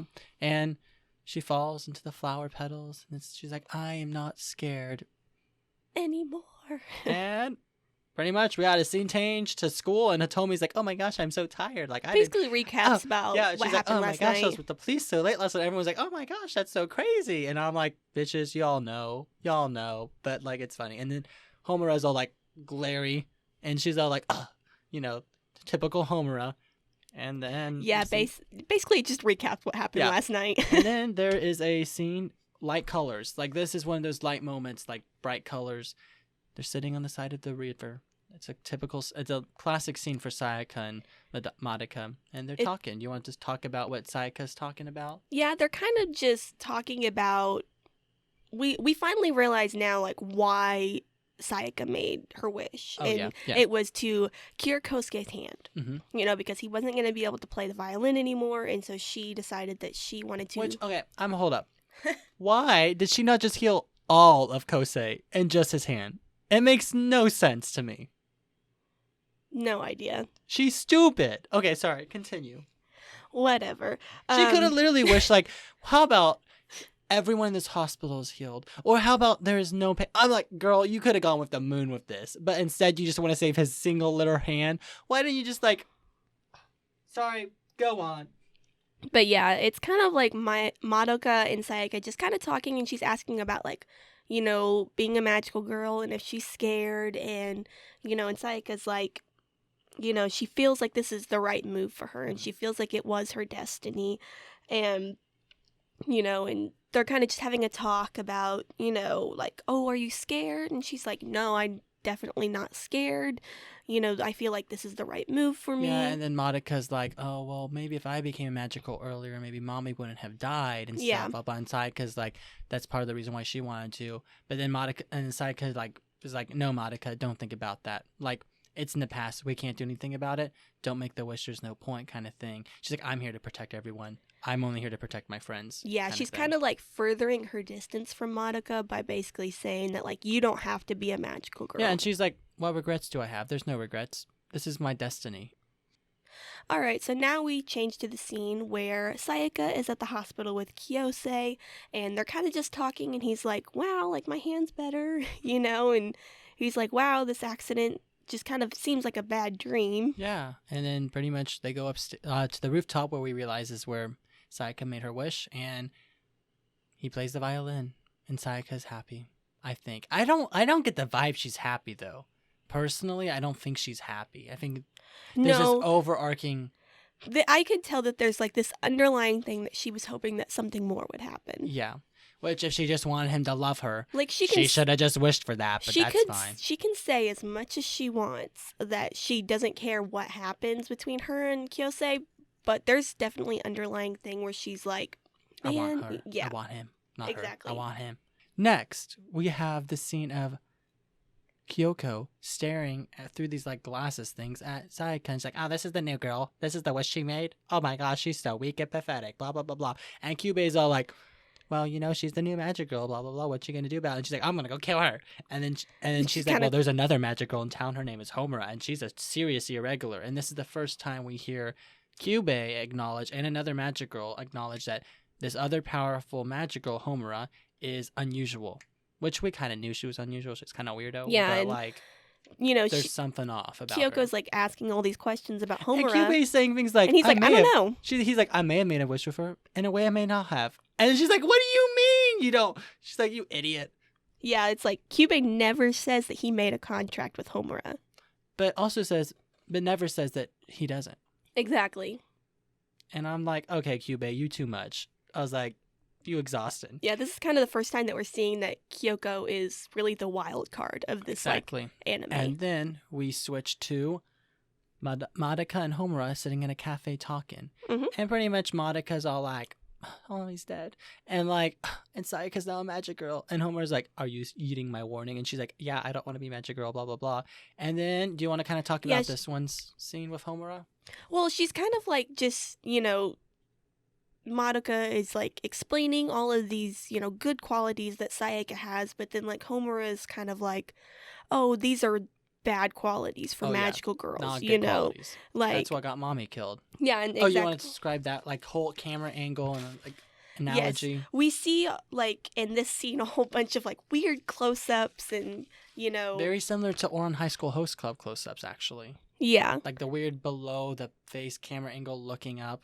Yeah, very like in your face, weird tilted camera angles. Which is very common with Homura. Like this is almost always with Homura. She has these strange camera angles, like clearly marking her as a very important character. Yeah, basically, and she's talking to Madoka about, that it's really bad to be a magical girl and that all of the things like, being heroic and kind and wanting to help people, that's like the downfall and that actually leads to death, and one of the like quotes she says is like excessive kindness leads to weakness. Yes. And then she literally has this scene where she like takes the lid off of her coffee and she's like, and that is why mommy's dead. And like kind of it's symbolize very dramatically the decapitation of like mommy's head. Yeah. And it's just very intense scene. The music's silent while she says it. It's just like very like it's like she's back to like her old scare tactics, yes. Like and in the Monika's just like, don't say that about mommy. And she doesn't even apologize for bursting out, which is the first time Madoka has never apologized for yelling at someone. Yeah. Which I thought was a very Though important I will moment. say the cup thing was very like insensitive. Oh yeah. Homura is insensitive as heck. But like I love her.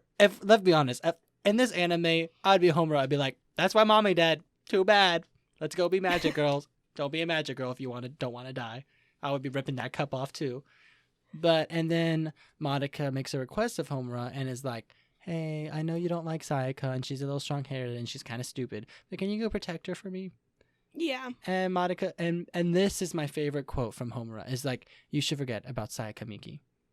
I think that's her last name. Mm-hmm. Is that her last name? Yes, you got it right. Good. And she's like, you should forget about Sayaka Miki. She's dead to you. Like, is pretty much what she says. And I'm like, oh! And I was like, oh, Homura does not care about this girl. And that was like my favorite line. And I told the line that to me proved that Homura doesn't care about anyone else, but strangely only about Madoka. Mm-hmm. I would almost say she doesn't care about herself. She only cares about Madoka, and I think this is the moment what proves that. Because at the beginning, you could say she cared about Sayaka and Madoka, but she only cares about Madoka. Yeah. And, there was, like, a scene kind of towards, like, the beginning of, like, the episode, it was right after... it was right after the battle with the witch Ellie and stuff, and oh yeah, Homura's kind of like, I should have looked out for you too, Sayaka, but I didn't, and there's nothing that I can do to change. Well, she literally shows up at the very beginning of the very end of the episode before this, before Kyoko made her appearance. It literally shows up. It's like, how dare you do this? Yeah, that's all she says.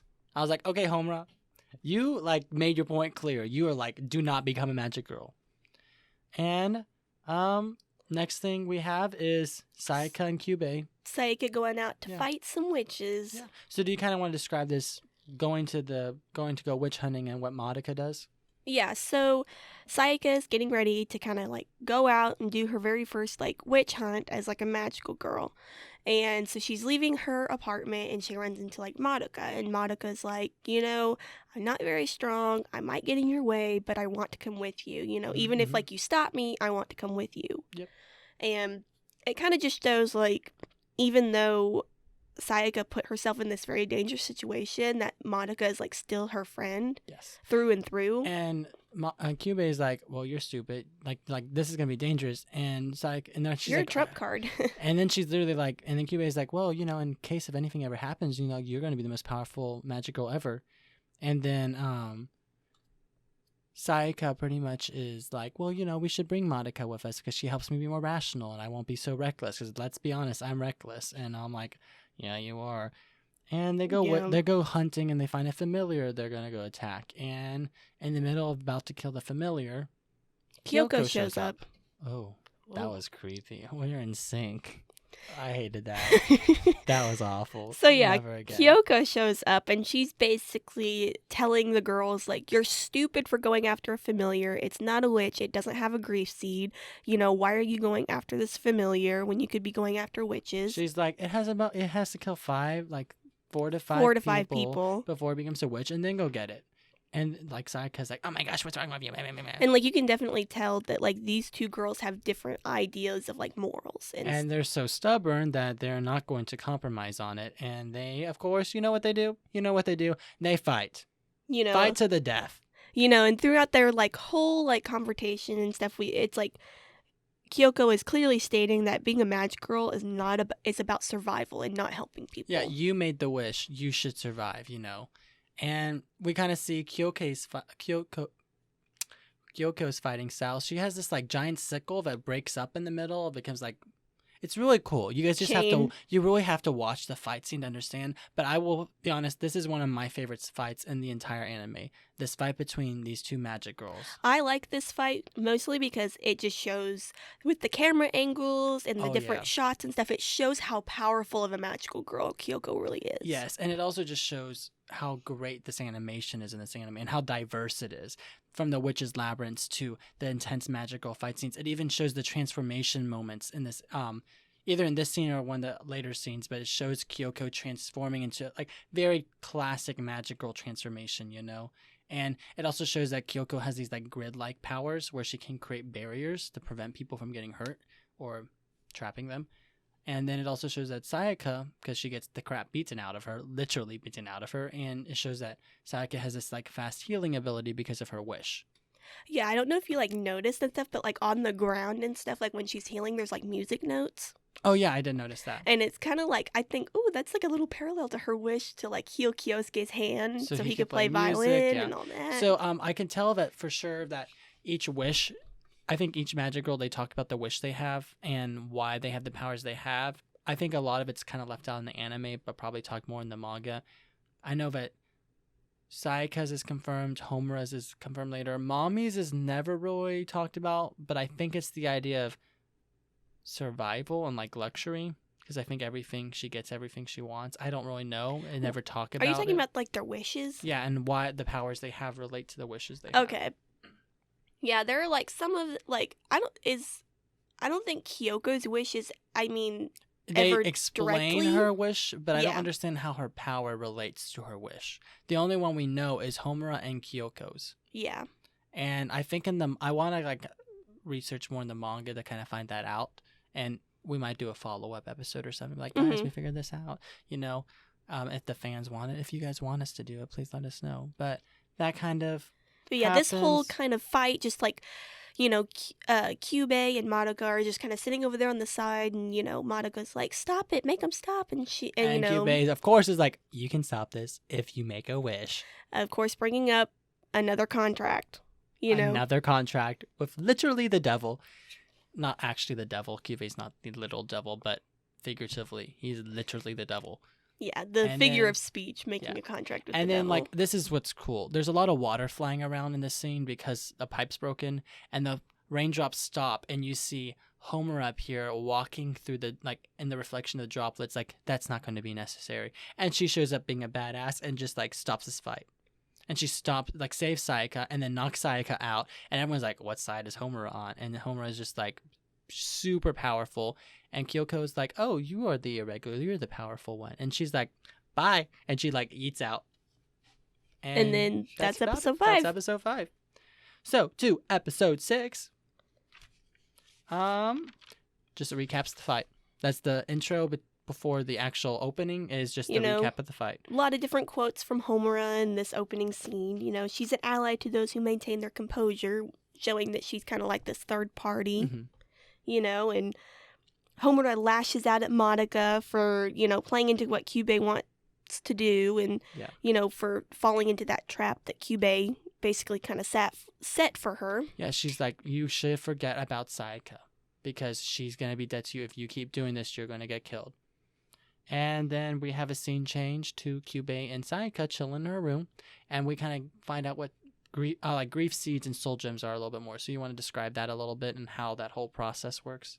Yeah, so through this, we kind of learn more about the Magical Girl system from Kyubey and Sayaka talking. So he's basically like, you know, use the grief seeds to, you know, take the darkness out from your soul gem. And, you know, you can't let your soul soul gem get too dirty, but it's never really explained like why she can't let her soul gem get too dirty. Wink, wink, hint, Wink, hint, wink, nudge, hint, nudge. And then she's like, well, what am I going to do about this grief seed? And so then, And you know, Kyubey's all like, oh, give it to me. And he kind of yeets it into his back. And it's like, I ate it. And Sayaka's like, okay. yeah, through this like whole talk, it's, you know, Kyubey makes it seems like the whole Magical Girls thing is just to collect grief seeds and not stop witches, Yeah. you know? And that the Magical Girl system actually punishes those who don't go out and Collect grief seeds. Yeah. And pretty much they kind of talk about how powerful Kyoko is because she has so many grief seeds in reserve because she only goes after witches. Mm-hmm. And then Sayaka's like, well, what about mommy? She didn't do that. Is she just better than me? And Kobe's like, oh yeah, she was way more talented than you are. You have like no talent. And Sayaka's just like, because once again, Sayaka sucks. She is not a good magic girl. She's weak. She's pathetic. She's not a strong character. All she got going for is her ideals, which her ideals are literally getting her the crap beaten out of her. But yeah, you know, she's kind of talking about like, well, Kyubey brings up the fact that like there is another girl who would be way stronger than Kyoko. And she's like, well, who is that? She's like, well, it's Madoka Kaname, you know? And then once again, Sayaka's like, kind of of trying course. to like persuade Sayaka to like, you know, go and be like, yo, Madoka, come be a Help me magical girl out with so I can me. beat the crap out of Kyoko. And kind of, you know, and like stop Kyoko. But then like, you know, Sayaka's like, no, this is my fight. Yeah, this is my destiny. I will become more powerful, and I don't have to just collect grief seeds to do it. And then we have a scene change to Kyoko playing an arcade. This girl apparently does not go to school. She just kind of does whatever she wants, which I can respect. If I'm a magic girl, I'm like not going to school. I'm playing in arcades and eating a bunch of food like she is. So we kind of see like a deal exchange happening between Homura and Kyoko. Yeah, because Homura just creepily appears like she does. And pretty much Homura's like, I'll give you the town if you let me deal with Sayaka. And then Kyoko is like, who the heck are you and why? But like, okay, fine, whatever. But what's your deal? Like, tell me what you want. And you kind of want to describe what Homura says? Yeah, she's basically like a witch called like Walpurgisnacht is going to be coming into the town in about 2 weeks. And if we can get rid of her, then the town's yours. Yeah. And she's like, let me deal with Sayaka in the meantime. And then Kyoko's like, okay, yeah, we can team up whenever the giant powerful witch comes up, which I'm not going to say the name because I can't say it. Yeah, we know that this witch is powerful. We've never met this witch, and so we don't know anything about it. And Kyoko's like, well, how do you know about this? And Homura's like, that's my business to know. I'm like, of course, Homura, foreshadowing, always says. And Kyoko's like, fine, you got a deal. I'll let you deal with Sayaka. Blah, blah, whatever.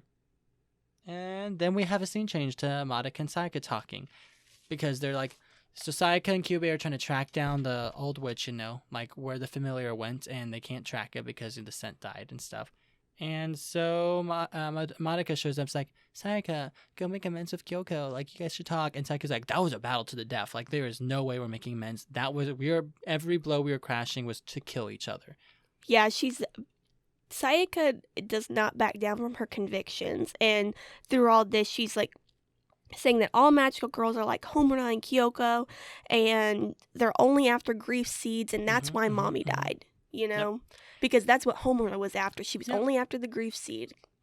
And that's about it. And then there's Kyubey once again asks for a contract, just in this scene. Again, anytime Kyubey and Madoka are interacting, like, you can make a contact and save her. And then there's this other scene change to I think we should make a tally of how many times Kyubey asks honestly, for we a should've. contract.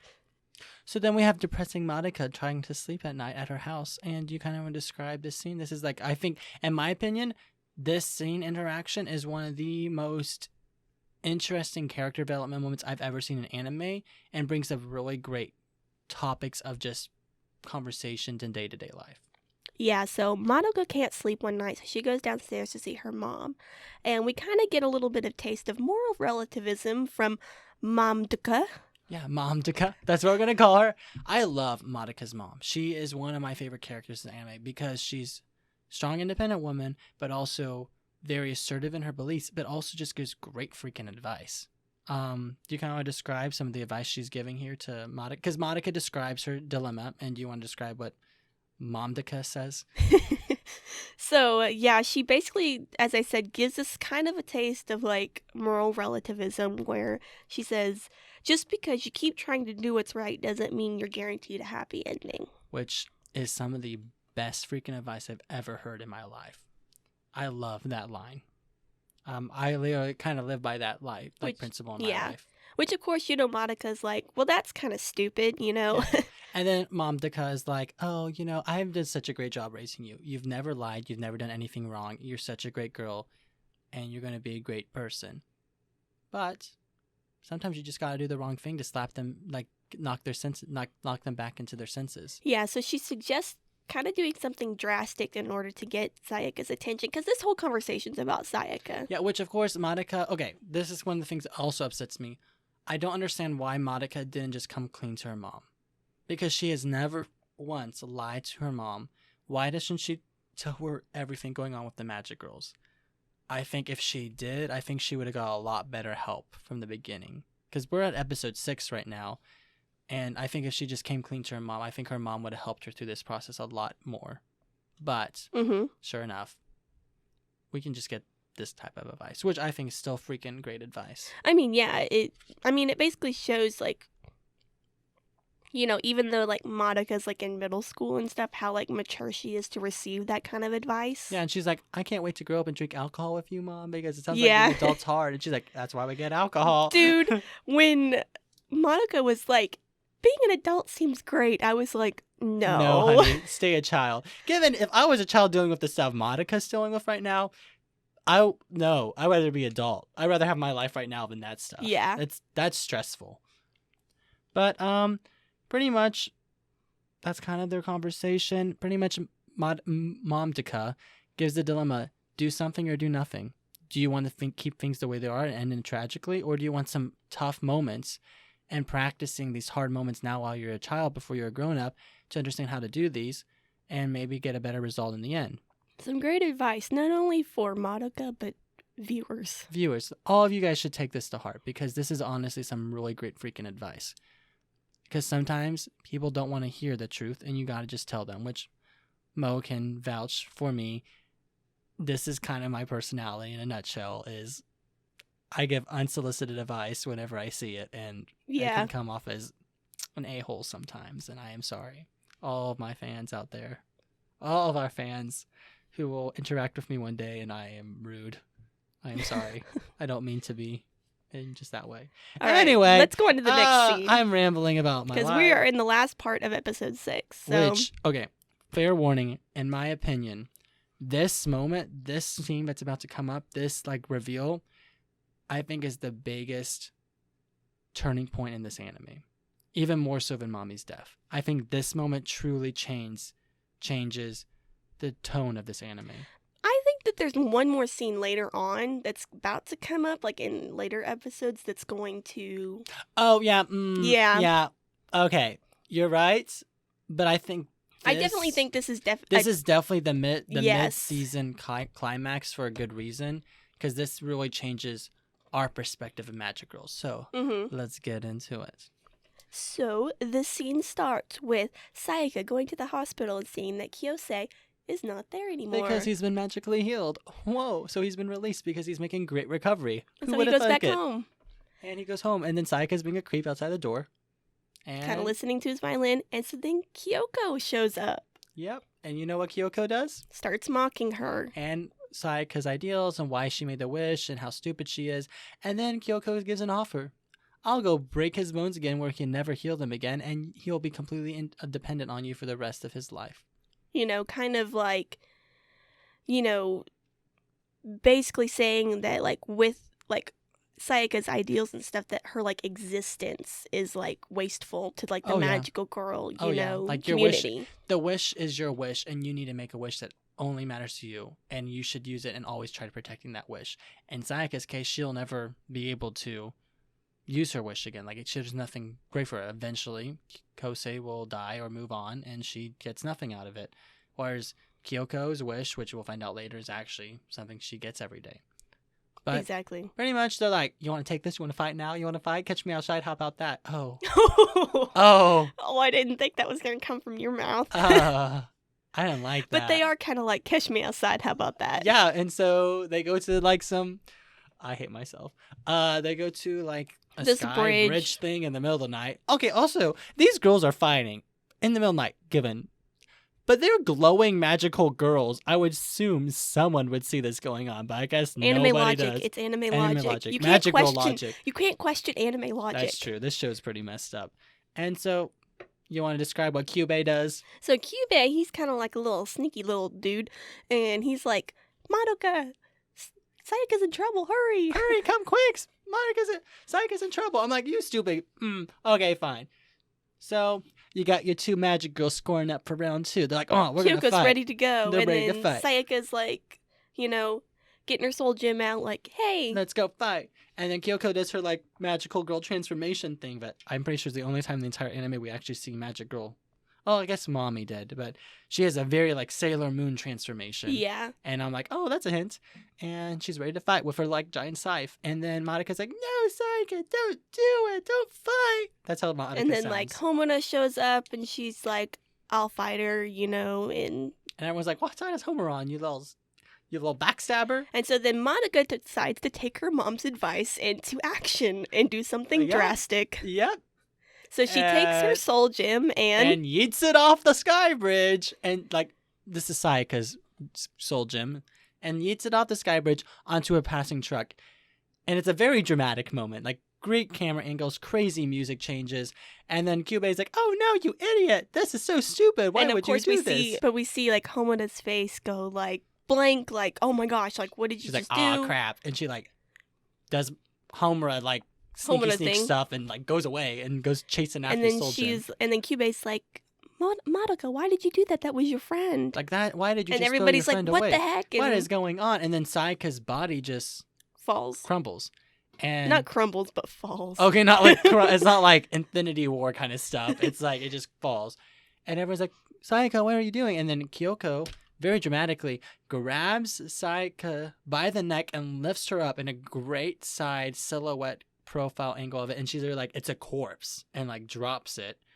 And they're like, what is going on? They're freaking out, don't know what's going on. And then Kyubey decides to indulge some information on us. Would you like to indulge on? Like, tell the viewers why this, in my opinion, is the moment that changes the anime. This is the point where we kind of unveil the truth about what's really going on, and we learn that the soul gems house the actual souls of the magical girls. And that the bodies are just a husk. Yes. It's just a shell for the soul gem. And that the real soul is in the soul gem. And that Madoka literally just threw Sayaka off the bridge.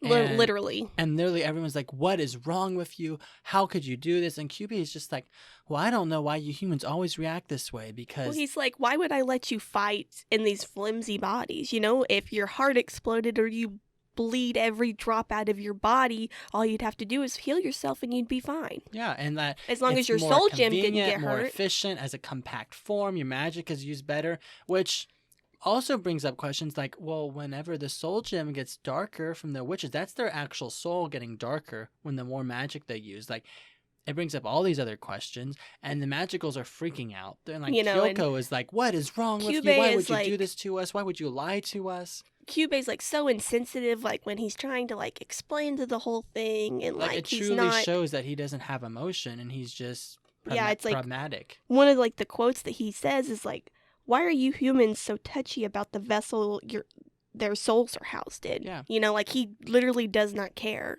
about the emotions these girls are feeling right now about finding out this truth. It's a very, very powerful moment. It's very eye-opening as viewers of what this Magic Girl... Like, Mommy's death was a big moment. Like, that changed the Magic Girl genre. I feel like this moment truly, like, shows the gravity of, like... The situation they're in. How truly messed up, effed up this anime is. That, like, these girls are super, like... It's not a normal magical anime. Like, dying is not normal. This is really not normal. Like, this is the mid-season climax for a reason.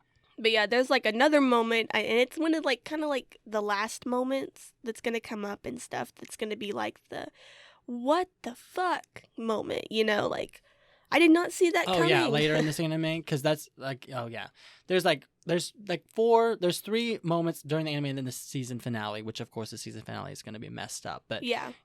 Homura shows up with the soul gem and returns it to Sayaka's body.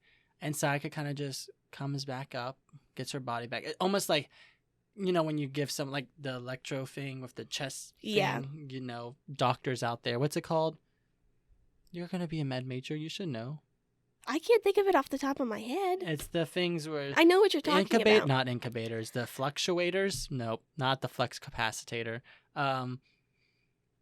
You electrocute shock people's hearts so they wake back up. Okay, you know, the irregular heart thing. That's kind of like what it seems like she comes back to, and she kind of looks at everyone. She's like, guys, what's going on? End of episode 6.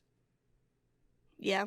And I'm like, I remember watching this the first time and being like, what the heck is going on? Like, Mommy's death didn't faze me that much because I've never seen a Magic Girl anime. I'm used to people dying. But this moment was like, I was texting Mo, I was like, what is this anime? Did you see that coming? No. Like, I knew Mommy was going to die because I saw that spoiler, but this was the moment I was like, whoop, whoop, that's how I was. That was literally how Maddie was reacting the first time we watched this. I was chilling on my couch, I watched this in March. Yeah. Like, right when we got, man, that seems like ages ago, but like right when we came back from the whole Corona apocalypse back home. But let's get on to episode 7. Yeah, so let's get to it. So yeah, episode 7 starts with Sayaka walking into a room and Kyubey and her talking about, you know, all the shit they just found out about, because Sayaka literally has just found out that, you know, soul gems and shit. So pretty much that conversation, do you kind of want to describe how that conversation goes between the two of them? So yeah, Kyubey and Sayaka are having a discussion where, you know, she's kind of like, why would you use us like that? And, you know, it doesn't make any sense. Like, why would you, you know, treat us badly like that? Where he just basically is kind of like, well, you know what? You guys are kind of useless until I'm put in the driver's seat. So, you know. Yeah, he's pretty much just like, you know, you guys are weak and pathetic and your bodies can't handle anything. Which he's not wrong. And he's like, it just makes way more sense to, like, you know, put your souls into a gym and have that controlled. And without the magic, you can't even do anything. So, you know, thanks to me, you're actually useful and you can actually fight. Yeah. And, you know. Yeah, we're kind of like really seeing like his utilitarian way of thinking. Yeah. And for those of you who don't know what utilitarian kind of means, it just means that the ends justify the means. Which, that philosophy is so interesting. Like, I low-key agree with it in terms of when it comes to moral and ethical decisions. I tend to be like, if, you know, one person's sacrifice will save hundreds, that person should sacrifice themselves because the other 100 people can live. Like, for me, it makes sense. Not in terms of like murder. I'm not going to go up and eat someone, be like, if we kill this person, you know, we can use his organs to save other people. Like, I don't agree with that. But if I have to choose between a tram going to go hit one person, a tram hitting, let's say, a woman and her baby, versus a tram running into a bus full of other people, where the bus full of people in the tram and the bus full of people would die, I would choose to kill the woman and her baby if I had to choose. Because in the end, there's more people to save. Yeah. When it comes to like decisions, it's life and death. When it comes to like giving people Magic Girl contracts, I'm kind of like, bitch, like, maybe not. It's like, sometimes I believe that utilitarian is okay in some situations, and then others I don't believe that it kind of. Yeah, But then again, that's the thing with philosophy. It's like, just subjective, and it depends on the situation. And I know you have to study a lot more because you're going to the medical field, right? Yeah, I actually did like a semester, Yeah. like 2 semesters ago, and I did like biomedical, Makes sense. ethics and stuff. And See, like I love ethics. I love the study of it. I've studied it a lot. But in architecture, it's not really an ethical dilemma what we do. Either you build a building that stands up or you don't. Yeah. And it has to be ADA compliant. It has to account for every single person, which is a pain. Because, like, I mean, I'm going to always do that because it's the right thing to do. But, like, hearing stories from some of my coworkers, like, I can't talk about big companies. They might sue us. Sorry. Not going to mention it. But, like, if someone gets trapped into going into a bathroom and, like, in a wheelchair, then that person will sue everyone. Even if they are, like, using, let's say, a wheelchair that's too big, or they're using like one of those like rolly things, like one of the like electric Like a scooters. walker? No, electric scooter. If they try bringing an electric scooter into a bathroom, which clearly doesn't go into a bathroom, they can sue, and the company will have to pay out. Yeah. It's not on the architect, but it's on common sense. But it's just like, so as an architect, we have to plan for the most stupid people in the world, people that have no common sense, or people who are just too happy. Yeah. And like if there's like, I mean, there's some buildings that they've had mistakes of like like metal flashing is sticking out of a wall because of erosion, and a kid runs their hand along the wall and cuts off his fingers. Like, yeah. The idiot shouldn't be having his hand above his head and running across the wall to see how sharp it is and run against it, but he does, and they sue. Yeah. So we have to try to account for that. Yeah, there was like this like one scenario that was like, I think it's for utilitarianism, but it was like, so let's say that one night you are kidnapped from a club, and the next morning you wake up and you are attached to this very famous person, that needs some sort of like kidney support or something, and you're the only person in the world that matches this person, but you were forcefully taken and hooked up to this person. Now you have every right to like take yourself off of it, but the ends justifies the means, into where like, would it really hurt if you stayed on? Because it doesn't hurt you, but you're helping like save a life. Yeah. But it's, philosophy is just, it's a whole nother thing. I love talking about it because it's an interesting concept, and this show really brings out a lot of those theories, like a lot of those different conversations, especially with Kyubei. He believes in, he also is an emotionless person. Like he sees it as, like, he literally says like, well, did your wish come true? Your wish came true, right? So suck it up, you're going to do this. Like, this is your job now because I made the impossible happen.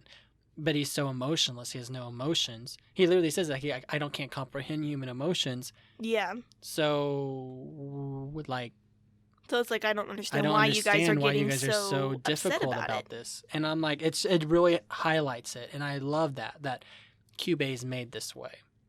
He's not manipulative. He literally thinks he's doing the best thing, Like, he's like, this is what's best for you. It's more of like a logical standpoint than from an emotional standpoint. Yes. So, like, utilitarianism is very logical, whereas, moral relativism is very, like, emotional. More on the emotional aspect of philosophy. Which, we can get all that, like... We can get into all that, but... maybe later in this episode, because more of that gets brought up later. So, pretty much they talk, and I think that kind of sums up... And, like, his way of thinking is very different from Sayaka's. And I think that pretty much sums up their conversation. So, scene change, we go back to school, and Sayaka decides not to go to school anymore because she's super depressed and is crying under her blanket. Yes. And so, as a result, Madoka and Homura go to the rooftop and talk. Do you kind of want to...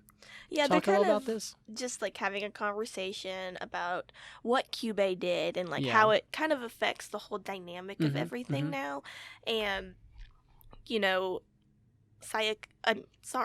Madoka is kind of like, like, I should be in this fight because, like, she saved me, and like, yeah, like, I have to be there for her, blah, blah, blah. She hadn't have saved me, then I'd be dead. And then, like, Homura's like, don't confuse gratitude with responsibility. Yeah, she's like, you need to forget about her, because Homura's just like, you need to forget about And this Sayaka, is just kind of like the cold personality that, like, Homura has. Yeah, and, like, once again, I don't. It's just she's super cold and distant. It doesn't. Is this the scene where Madoka is like, "Are you even human anymore? Like, what's wrong with you?" Yeah, And she's like, "Maybe I'm not." she's like, she's like, you're not even like, what makes you so cold? What makes you like that? And she's like, well, it's maybe just because I'm not human Yeah, anymore. and that was pretty impactful. Like Homer literally is like, "I admit it. I know I'm not, but like this is our life, and you should not do this." Like once again, for some reason, trying to protect Madoka no matter what. It really kind of shows like the despair that like Homura goes through. You know, basically saying that like, yeah, I am not human Yeah, anymore. and so that kind of wraps up that scene, and then we have a scene change to Sayaka sulking again in her room, and then Kyoko just what is it? Telepathically is like, "Yo, bitch, get out here! Like, why are you gonna hold up in your room all the time?" Which is Yeah. not what she says. That's just Maddie's Basically just interpretation of like, it. hey, I want to talk to you, and then like And they kind of like prance. They don't prance. they walk. They walk very aggressively. Of once again, sunset setting. Whenever anything serious happens in this anime, it's always the sunset colors. It's either black or like sunset. Yeah, and so they're going to this church, a very old abandoned church, and Kyoko is eating apples as she's always eating food, and Sayaka's uber and she depressed. and then Kyoko just kind of starts to like, you know, tell about her past. Yeah. And so we're learning now about Kyoko's origins Like, and how she became a magical all girl. of it. And I'm like, this is the only character we really get a huge like. Actually, no, that's not true. We find out pretty much all these main characters. We just never really find out about Mommy. Well, we kind of found out about that too. Never It mind. wasn't as detailed as like Kyoko's and stuff was, but yeah, like we get the idea of what Mommy went through. So I don't really want to like super break down Kyoko's like backstory. I think it does more justice if you watch it. So I think we should just do like bullet point it. Yeah, I mean basically it's like her dad runs a church. He wants to preach these different ideals. They aren't accepted. He gets kicked out. He's very much a false prophet, but you know. Gets kicked out, and then Kyoko's like, why don't anybody listen to my dad? If they would just sit down and listen for a second, it'd be fine. And then so Kyubey comes, and she makes her wish. Yo, homie, like, I want everyone to listen to my dad. So her dad becomes like super, super popular, and then everyone's like flocking to him, and then she's going out and finding witches. So her idea is that she's fighting witches by night and he's preaching by day, and they're like going to save the world together. And so the whole time this animation's super unique. It's like almost puppet-like. Yeah, it's like paper dolls. Yeah, type paper thing. doll thing. But like Kyoko, while she's telling the story, she's like explaining it in her normal animation. It's really unique. And her music's pretty cool too. I can't remember exactly what it is, but it's very unique to her. But what's kind of like funny about this whole scene is that we see Kyoko at the very beginning of her magical girl phase, and her ideals mimic exactly Sayaka's. Oh yeah, she's like gonna save the world and stuff. And like she made her wish for somebody else. Exactly. And then, but the thing that changes in this case is her dad finds out that like what she did, and she literally accuses her of being a witch. Yeah. And like it's a whole thing, and then her dad goes insane and literally has a mental breakdown, starts drinking a lot, and then murders her mom and her sister and commits suicide. And then Kyoka is just all alone, and Kyoko Kyoko is just all alone, and she pretty much says, I'm no longer going to make wishes for anyone. Like, this wish is my wish. I acknowledge that, and like, I made it for someone else myself. like an idiot, and now I'm going to fight for myself no matter what. I am not going to feel guilty about this, and that's pretty much her advice to Sayaka. Yeah, and this is why we see such of like a hatred between like Kyoko and like Sayaka, because Kyoko sees her own image in Sayaka. Exactly. But also, like, you could argue that Kyoko is a more mature version of Sayaka that handled it in a, and I wouldn't say healthy, but she moved past her trauma by changing her mindset and her perception of the situation, while Sayaka is further indulging in the hatred and her ideology even after she realizes she made a terrible mistake wishing for someone else. And that's like as I was saying like earlier in previous episodes about how Sayaka has a very destructive personality. Yeah, she does. And how Kyoko's personality and hers is completely different. And so, and even like Kyoko in this moment is trying to give Sayaka advice about how to deal with it. And like Sayaka's like, I'm not going to listen to it. Like, she literally like, she throws the apple signs like, I'm not taking your food because where did you get it? You stole it, didn't you? I'm going to help fight other people. I'm only going to fight for other people. I'm only going to save them. I'm only going to protect them. That's all I'm going to do, and that's my ideology. But she's no longer aggressive about it. She's super stubborn still, but she's like, this is what I'm choosing. If you hate it, so what? Go kill me. I won't hold it against you, but I'm done with this. And she just walks away. Yeah. And it's super like unique lighting, and it like zooms in like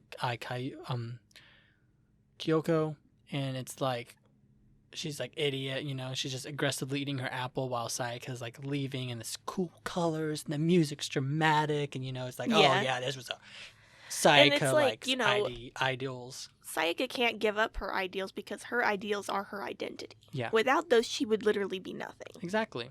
And so suddenly, okay, this is the thing that confused me. Sayaka's leaving the church, right? And then suddenly she's just walking to school. Like a sudden day change, like just happens while she's walking out of the church. I was like, what? And so that's what happens apparently. But do you kind of want to describe what's happening right now? Yeah, so Sayaka's walking to school, and we see that Kyosuke, Sayaka's kind of love interest, and the one she made the wish for. No, not love interest. The wish for. Yeah, your wish. Definitely love interest. Love interest wished for. Person is coming back to school finally. Childhood friend. Then we kind of see some like long stares from Hitomi, the third friend in the trio group. Who's literally just kind of there. Okay, I thought she was a super like irrelevant character the entire anime, but she's not. She actually. She for Sayaka drives this plot point. She but then drives all of Sayaka's plot points, yeah. like the first fight with Sayaka and this one. Because I honestly think that she's kind of like a contrast of what Sayaka wants to be to what she actually is. Yeah. And she's a nice foil. Yeah. And so Hitomi's like, Sayaka, I need to talk to you. And so then after school, they go to this kind of cafe where, in just basic, talk is she just says, I like Kyosuke, I know he's your childhood friend, and so I'm giving you a chance to admit your feelings to him before I do. Exactly. But if you don't, then I'm going after him. It's literally a thing of, she's like, you know what? You don't have feelings for him? And Sayaka's like, no, I don't have feelings. And so she's like, are you sure? Because like, I'm giving you a chance right now because you guys have been friends so long, but I don't want to feel like I'm stealing it from you. But if you're not going to do anything, I'm going to go for it.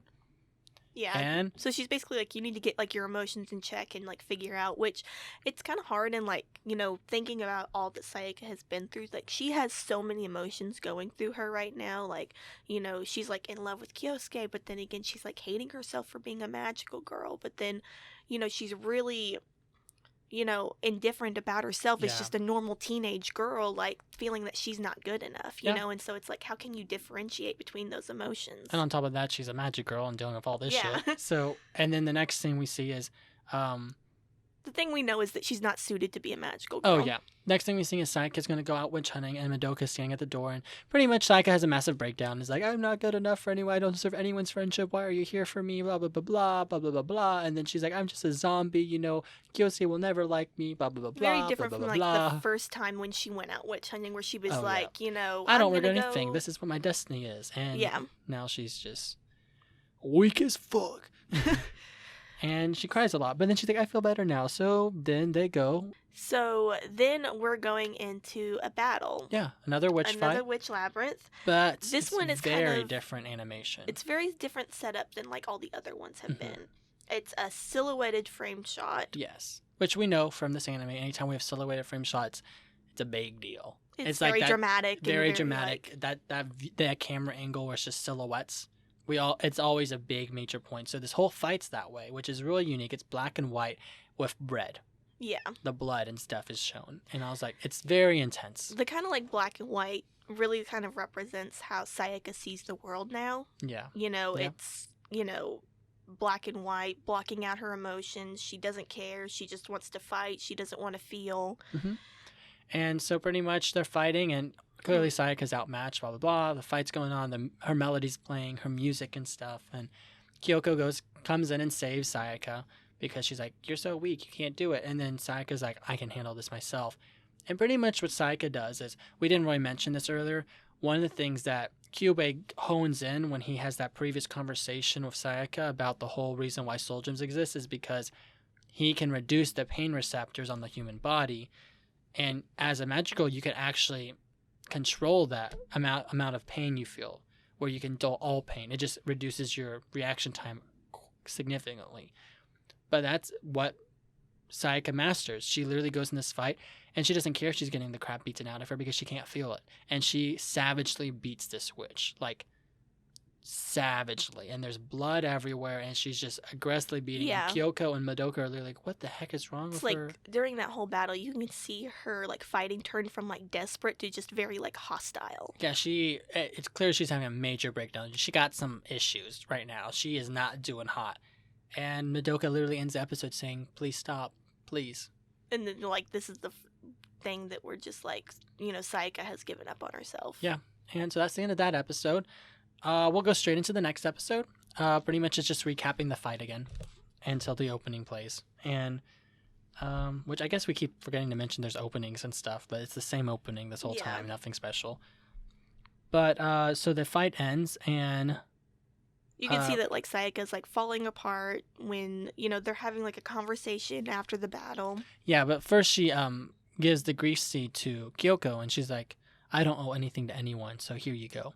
And then she like leaves, and she's so, in her voice, everything, her demeanor, she's like not there. Something's just off about her. And she's walking with Madoka. She's like in no the rain. longer in control of herself. Yeah, exactly. And you have your typical sad girl rain scene. So do you kind of want to describe the conversation between Sayaka and Madoka at the train station? Yeah, so they're just kind of like talking, and like Madoka's like, why are you doing this to yourself? Like, this is hurting you. Mm-hmm. Like, it's, like, why would you do that? And, this is the point where Sayaka's like, blows up on like Madoka, and she snaps. She like snaps, and she's like, like, why aren't you in this fight? Like, why am I the only one that has to take this up? Like, you could defeat all of them, and you could be the most powerful one, but you're not even fighting. Like, what's willing your to get deal? in this fight. And she literally is just instantly regrets it when she leaves. But like the whole time during the conversation, it's super dramatic because it has this super intense camera angles, and the entire time, anytime there's a major point made by Sayaka,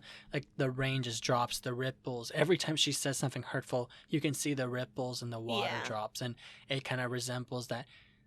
The ripples in their friendship that it's making, the wrinkles she's making, like the fact that she's losing it, and more furthers the distance between her and Madoka, and then she and like, everyone leaves else. Running in the rain. She's like, if you want to fight, you can fight. And she's like, don't talk to me anymore, don't come with me anymore, don't witch hunt with me, I don't have any friends, I'm doing this by myself. And she runs in the rain, and literally, like you said, she immediately is just like, why did I say that, I'm so stupid? And Madoka's like, Madoka's just crying like Madoka does, because that's all she's good for. I'm sorry, I still don't like Madoka. She's weak. Sorry. All right, so then we get to the next scene where I think it's Homura's like home apartment, or we'll just say like her lair, her hideout. Let's call it lair. I like lair. Homura's lair, where she conspires. And so Kyoko and her are just kind of chilling out, talking about Walpurgis Nacht. Yeah. And Homura's kind of giving her a little bit of the details about what's going to go on, but not fully giving her the information. And I kind of want to like paint a picture real quick of how the animation of her room looks. It's not a typical room. It's just a white room with weird pictures floating in the air, and then this pendulum that just kind of comes back and forth. It's like the hour clock, pretty much. The second clock coming back and forth. It's super unique. And like you said, she's like, well, how do you know this? And then Homer's like, statistics. And then quotation marks. In quotation marks. Because you will see later on in like the last like 3 episodes what we mean by statistics. So remember that. And then and Kyubei's like, and then Kyoko is just like, you know what, like, how do you know that anyway? And then Kyubei's like, I would like to know that as well. And then everyone's like, get out. We don't like you. Go away. You're like the worst. And he basically like comes in, and he's like talking about like Sayaka and about how, she's falling apart faster than he expected, which he knew that was going to happen. Yeah. And she's like, she's been cursed. She's cursed. Her soul gem's tainted. You're going to need to save her. And they're like, ugh. Literally, like, both of them are like, oh, stupid bitch. And like, you can literally see it on Homura's face. She's just like, you're an idiot. Like, I don't want to deal with this, but whatever. So what's the next scene? The next scene we kind of see Kyosuke and Hitomi walking Oh home. yeah, they're walking home. Sayaka's kind of like off to the side Creeping, watching. major creeping. And She's then like, we kind of see Sayaka throw herself into like a void in like despair and like Yeah. throw herself into the work of a magical girl. and then we switch to a scene, of course, the sunset, as it always is a sunset, and she's kind of walking. Also, the buildings they walk through makes no sense to me. She's like just walking on like the top floor of like a skyrise, but there's like no people around. It doesn't make. I don't know what building she's in, but she's just chilling. And then Homura shows up, as Homura does, very suddenly. Sayaka's like staggering. Like This is like the first time Homura has showed up to Sayaka's aid without Madoka actually being there. Yeah, and like Homura just throws a grief speech like, use this. Your soul gem is tainted. You need to use this. And Sayaka literally kicks it away. She's like, I don't take it from anyone. I am just fighting for other people. I'm not going to fight witches and stuff, blah, blah. I'm just going to fight the familiars, pretty much is what she's saying.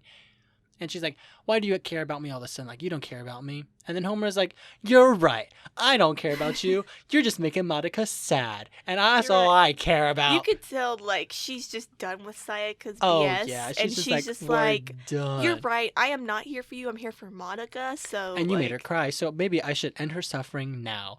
And like it's about to go kill this girl, and like this entire time, there's like this spotlight coming from Homura, like the spotlight from the angle. It's a silhouette scene, as we know, is important. And this spotlight, very unique lighting, almost as if she's it's trying to casting get. on like Homura, but there's like darkness on like Sayaka, and it's kind of like a thing, like a savior bringing the like wounded into the light. Yeah, but thing. Homura doesn't give two craps about Sayaka, and she's just like, you can die, I don't care. I just care about Madoka.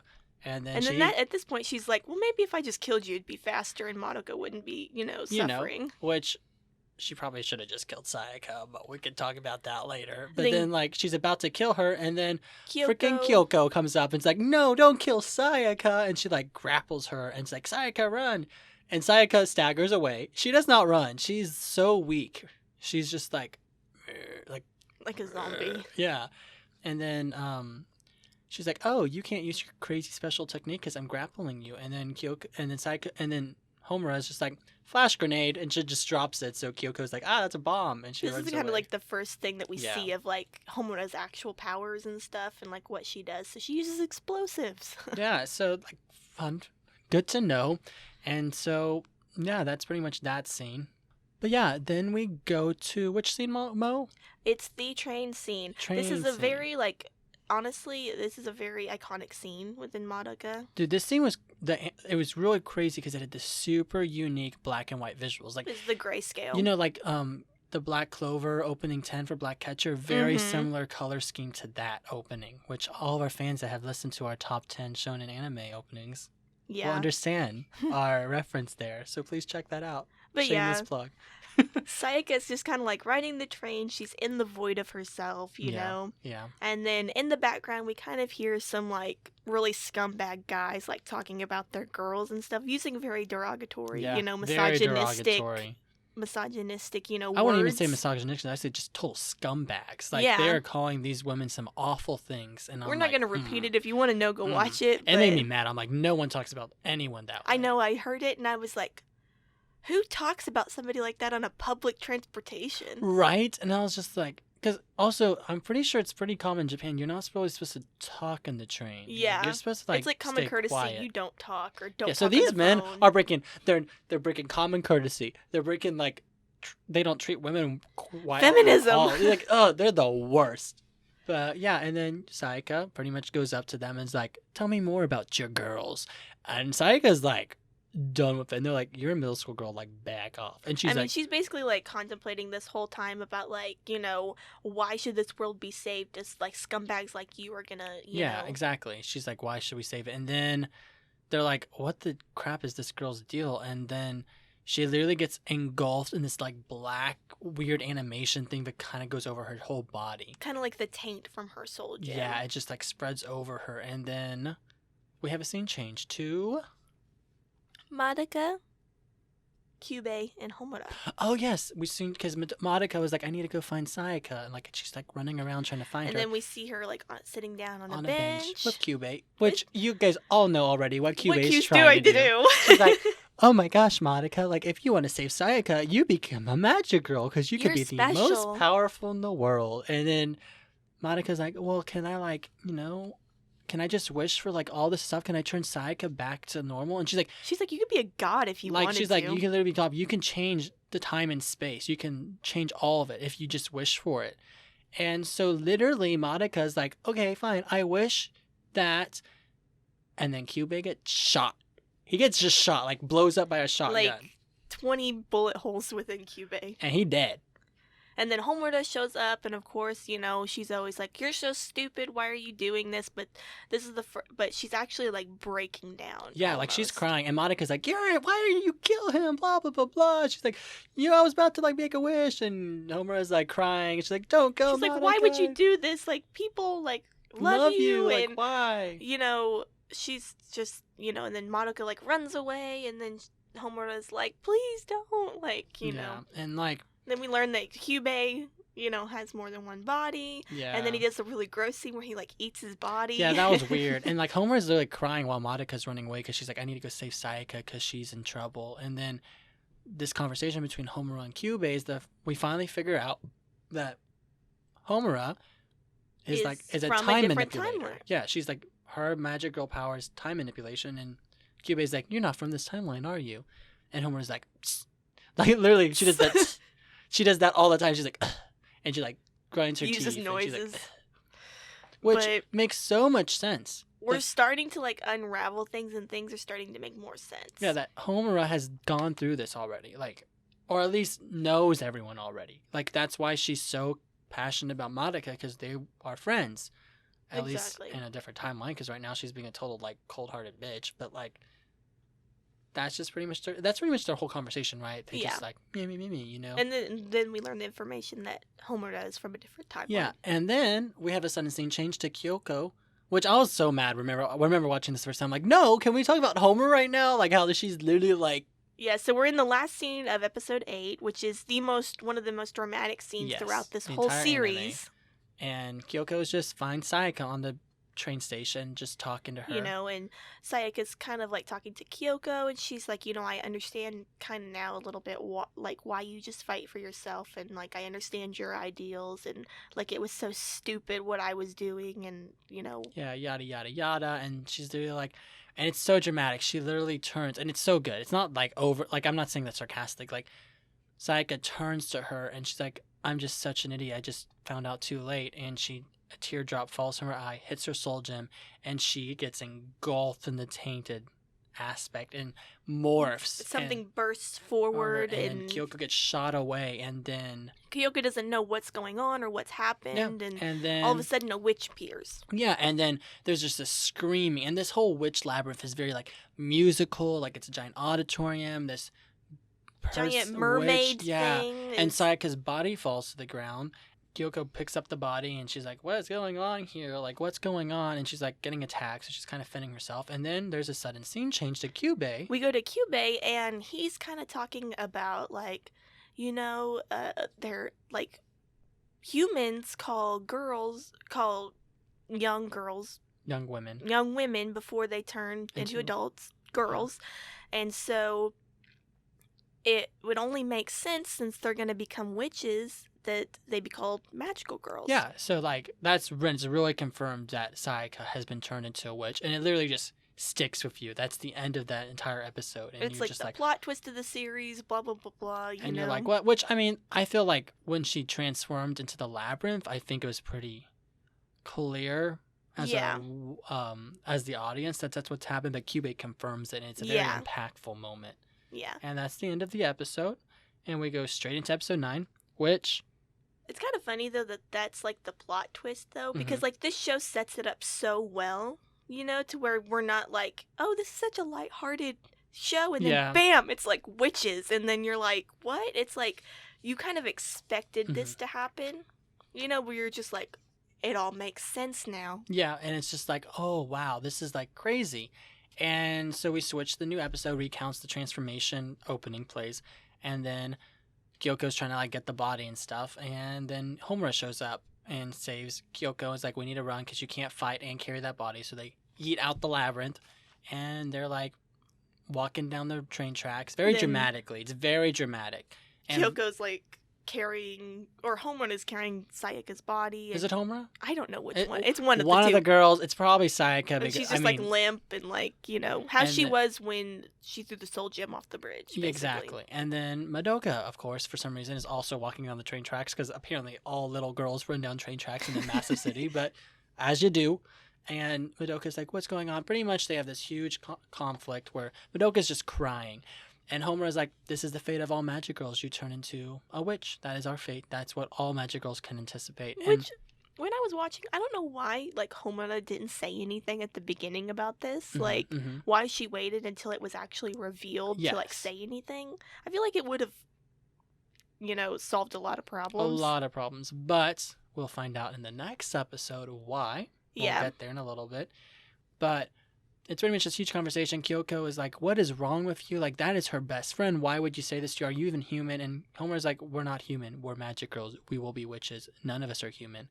And it's like, very dramatically, hair sweeps, walks away, you know. Very, you know, her foot thing that she does. Like the turn and the dramatic, like, when you hair watch it, you flip know, and, like, anytime she says anything cold, she's like, hair she's flip, like- foot like, swivel, you know. she's like, that's the fate of all magic girls. And just dramatically leaves. And It's like Homura still like has her secrets and stuff, and she's still not revealing everything, but she's starting to reveal more and more little by little. And pretty much the scene changes, it ends, and Madoka's literally just crying on her bed, and Kyubey shows up.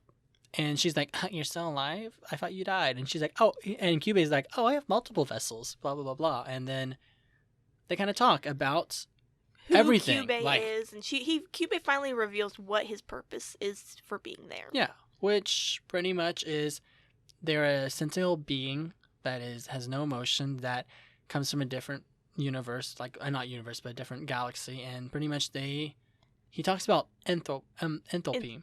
It's like the energy of the universe is like dying down, Yeah, so there's and not enough stuff. energy to keep the universe going. Eventually it will die out, and so their job is to find a way to replenish it. Pretty much he figures out that because humans are so emotional, the emotions they release when they turn from magic girl to witches, Especially girls around the second this stage of age, their yeah. life. as that's when their emotions are highest, releases a massive amount of energy that replenishes the universe. And he pretty much is like, it makes perfect sense. The rate of repopulation of your species, the amount of people in the species, the fate of a couple girls. Yeah, he basically talks about like enthalpy and entropy. And so like what that basically is like, you know, the amount of energy that it takes to like grow the wood to burn a fire does not Yeah. equal the amount of energy that it takes to burn that. It burns quick. It's the energy is quicker burning the fire than Exactly. it takes to grow the wood to burn the fire. Yeah, and pretty much he explains that a little bit at the very beginning of this conversation. At this point, he's discussing why we should use humans and stuff. And he's like, once again, the utilitarian philosophy is very evident in his Yeah. conversation. And it makes complete sense. Like, from his perspective, I can understand, like, the fate of a handful of girls over the course of all these decades. Like, Yeah. it's literally not, I would say less than 100 girls probably every year that probably get turned into witches or something like that. It's like Versus the entire universe. Mhm. Like, it makes sense why It's like Q-based he species is doing this. uses this quote, in the long run this situation benefits humanity as well. Yeah, which it does. And he makes a great point. And Madoka is just crying, and she's just like, I guess you just are enemy if you have that thought process and stuff. Yeah, and it's like she can only think of like mommy and Sayaka in these minutes and be like, Yeah. well, what about them? They didn't, you know, ask for this. And And they once again, didn't. Cube is like, well, why are you getting so upset? This is the universe we're talking about. And he literally leaves. I He's love like- this quote. You want to say it? Yeah, he leaves and he's basically just like, if you ever feel like dying for the sake of the universe, just let me know. And they're like, I think that was the moment we realized Cube is not a bad person. He's the antagonist of the series.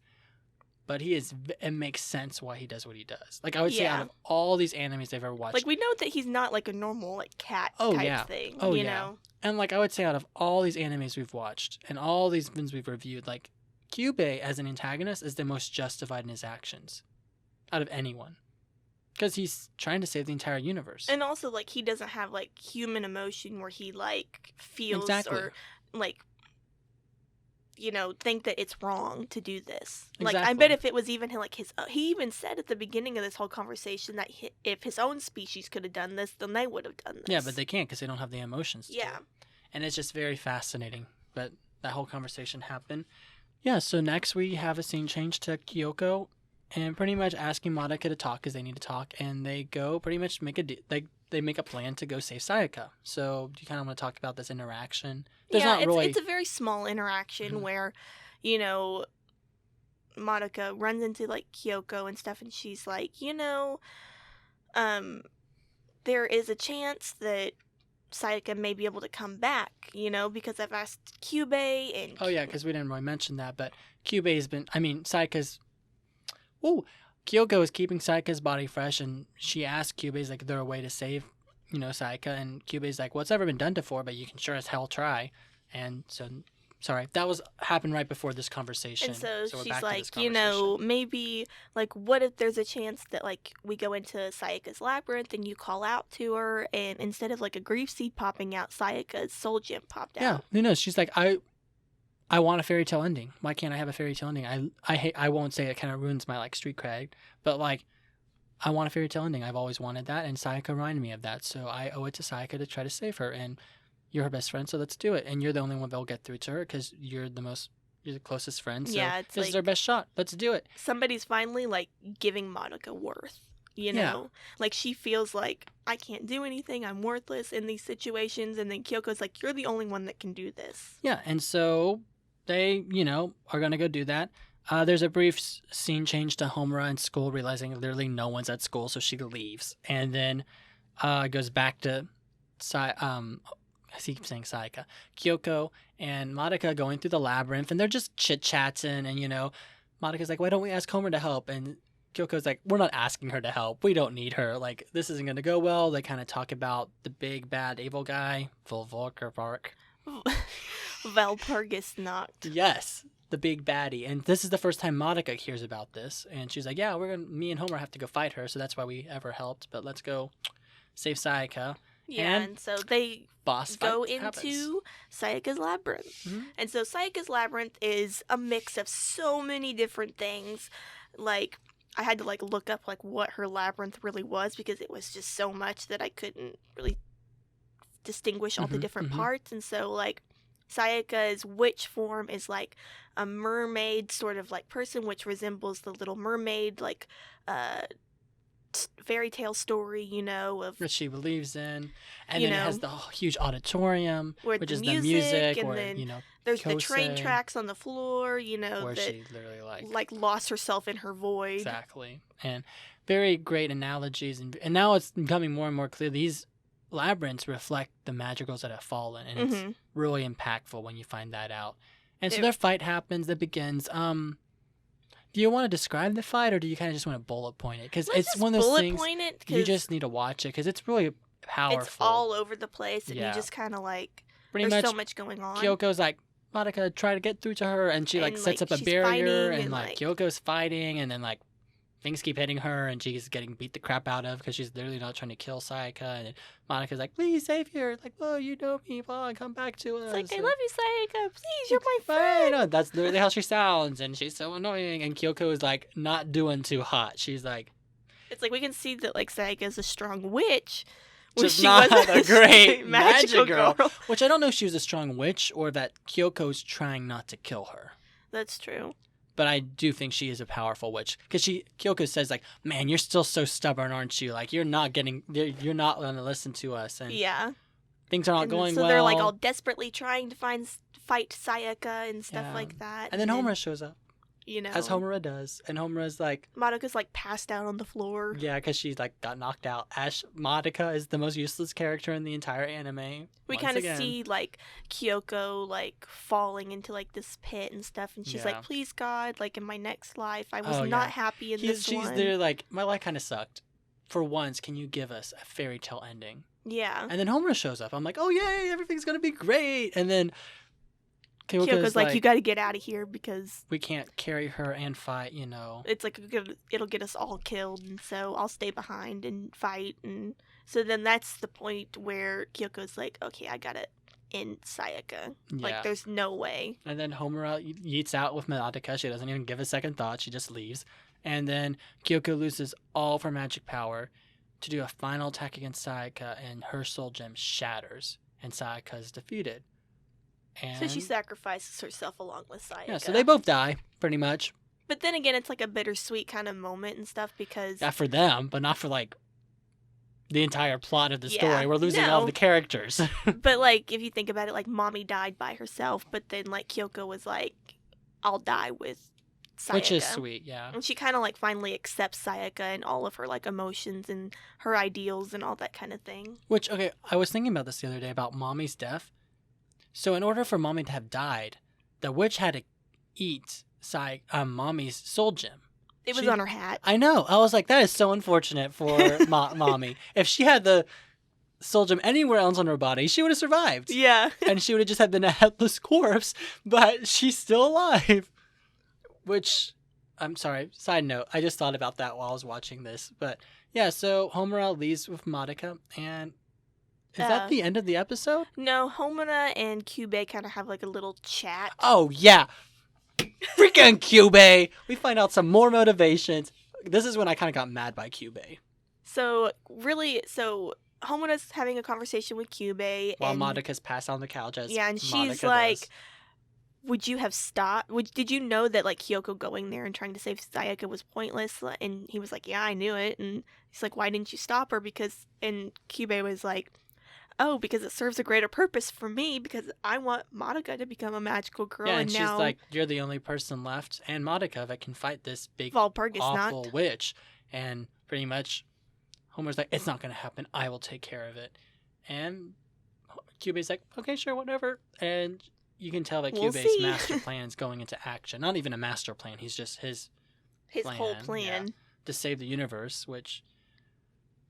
I don't know. I liked Kyoko a lot, so I was kind of upset that Kyoko died so pointlessly, I felt. But that's just me.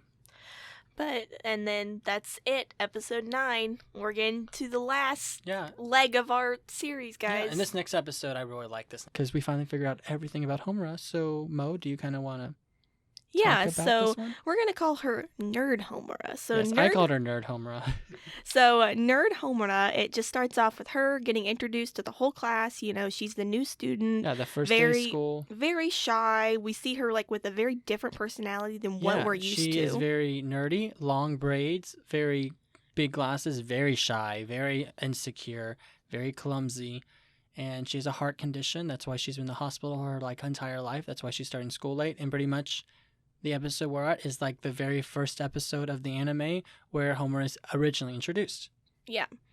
And so then as the day kind of goes on, a lot of people are like hounding Homura, asking her a whole bunch of questions. You Like, could the see new girl. on her face that she's just got like a whole bunch of anxiety about the situation. She's and very she's flustered. really wanting to get out of there. And then in comes Madoka, who is the nurse's aide, as you know. We all know. Because And- Homer already knew that. So she then takes Homura to the nurse's office, and you know we see an even different personality from Madoka than what and we've it's, known. It's very interesting because in this scene, everything switched. Instead of the sunset colors we had in the first time they're walking down the breezeway, we have bright light up colors. And Madoka's leading the charge versus She's got a Homura. very like confident personality. Yeah, and she even she's- does the classic turn, like with her foot. The and she turn, and, turns. like, And she's like, no I hair love your whip, name. but And she's like, I love your name. I think it's so cute. You need to live up to it the means a burning flame. Yeah, Or she's like, oh, this is so cute. And then like, you know, it's So just it's then- very obvious that this has been switched. And You know? you can see why Homura acts the way she does when she originally meets Madoka in the very first episode. and so then we see Homura continuing to go home after school. And She's walking. She's spoiler, typical sunset setting. She's walking down a bridge and there's the sunset, so you know, And, you know, shit's about to hit the she's fan. kind of saying the things that like Madoka has been saying the whole series. You know, Yeah. I'm worthless. I'm not worth anything. You know, like I I should don't have just any die. value. And you know, this she gets trapped in a labyrinth. Yeah, and this labyrinth is telling her she needs to die, and she gets a kiss, witch's kiss on her neck, Mhm. and she's just walking. She gets trapped in the labyrinth, and This then yeah, and then we all of a have- sudden, Madoka and Mommy appear. and they show up and they go save Homura, and they're like, "Oh my gosh, Miss Akemi, what are you doing here?" Like, And, don't tell anybody in class. like, ooh, like little, you get your glimpse of like the cute, typical magic girl vibe from Madoka. Like she's a magic girl. We can kind of see that, like, where. I guess we didn't emphasize that she's a magic girl in this timeline. Yes, and we can see where Madoka gets her confidence and stuff. Is because in this timeline she's a magical girl and she's got that strength to, like, Yeah. you know, help her within, like, these battles and Exactly. life and stuff. And so, And then after they defeat the witch, Mommy and Madoka are really good at their job, and Kyubey shows up like, "Oh, they're magic girls," and then they all go to Mommy's apartment. So just like when Sayaka and Madoka went to Mommy's apartment, it's the exact same setting except for Homer's the one asking all the questions, and Madoka and Mommy are answering them in Kyubey. and so they're basically kind of just explaining the same thing that we already know about, Yeah. you know, and And it's just we just learned that Madoka had just become a magical girl the week prior. exactly, yeah.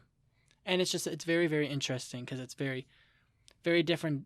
The parallels are astonishing, like how much the first episode is being repeated but just switched, and I love that. I It's thought like it was we're so cool. rewatching it. It's just everything's different. Yeah, and then we suddenly have a very drastic scene change to when Volvorkabach Valpurgisnacht gets. Volversa snack. Maybe I should say the witch's name. Yeah, I'm sorry. So we get to a scene cut change to where Valpurgisnacht has come. Mommy has unfortunately She her. died. Yeah, She and, dead. you know, Sorry, not to say it. I'm not going to sugarcoat it. She is dead on the ground, and She's everyone's dead. crying. and you know everybody's upset. Madoka is like, you know, I've got to go. I've got to defeat the witch. You know, nobody's here to do it And except Homer's for just me. crying, literally. They're like, don't go do it. Madoka, You just know. crying. And we can see that, like, she, like, her whole, like, strength doesn't come from, like, her confidence. It doesn't come from, like, you know, her pride. It doesn't come from any characteristic Mhm, that she mhm. has. It comes from, like, her will to want to help people. Exactly. That's why she's going out, and even though Mommy died, she's still going and, like, Mm-hmm. fighting Valpurgisnacht. And she defeats the Volversa snack. But she And meets she her died. demise as well. She did as well. And Homura is just crying and crying and crying. She's and like, you crying. knew you were going to die, so why did you go do it? You know? And, of course, Kyubey.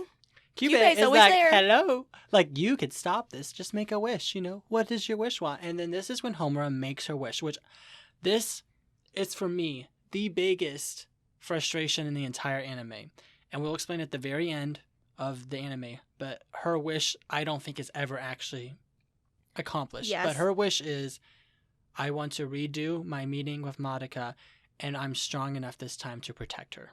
And, you know, her not protect me, but just, like, the other way she's around. strong enough to protect her. That is, at least the subtitle said that. And so then, of course, you know, Homura goes back in time, and this time she wakes up in the hospital bed Yeah. instead of when... I think about a week before she goes to Yes, school. a week before she goes to school. And so during this time, as we all know, Madoka has been turned into a magical girl at this point. Mhm.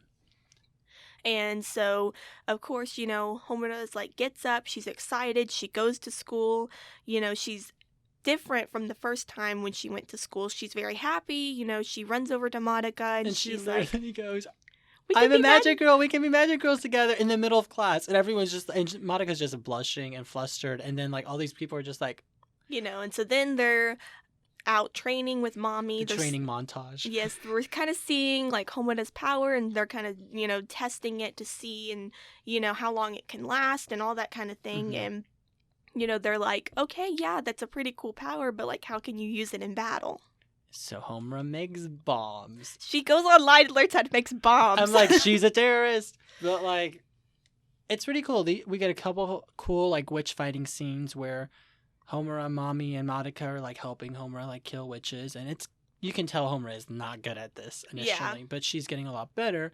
And eventually, they're doing great. Valpurgisnacht comes again. She shows up again. And this time, I guess Mommy just died really early in this fight because it ends with them defeating them, doing the classic sitting in the water. Because we didn't explain this, but the first time Madoka died, she's just laying in water Mm-hmm. somewhere.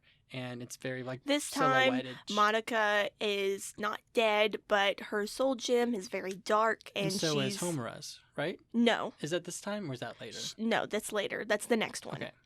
Sorry. So There's a lot of loops, guys.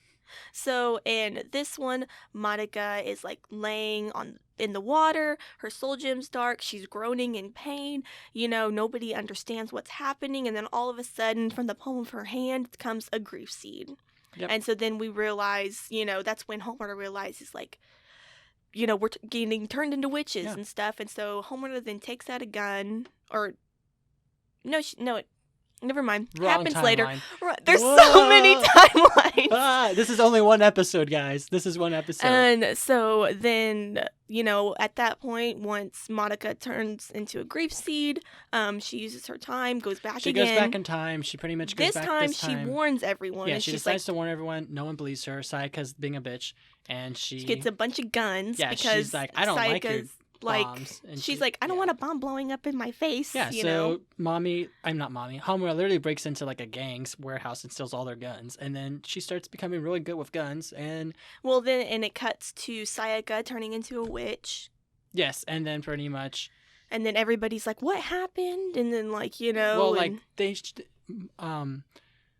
Homura already told them. And now they've all realized like, crap, Homura told the truth. Kyubei's been tricking us. And Kyoko, Mommy, and Madoka and Homura are just like all crying. And then Mommy just has a fucking breakdown and literally yeets This kind of shows, though, that like Mommy was like the weaker one, like emotionally. Yeah. When it came to like, you know. When it came down to it, she broke. And then when she broke, she tied up Homura and then shot Kyoko. And then in order to save Homura, Madoka killed Mommy. So this is why Homura has not told everyone the truth, because it ended in a disaster already. So, And so then it was the only two left.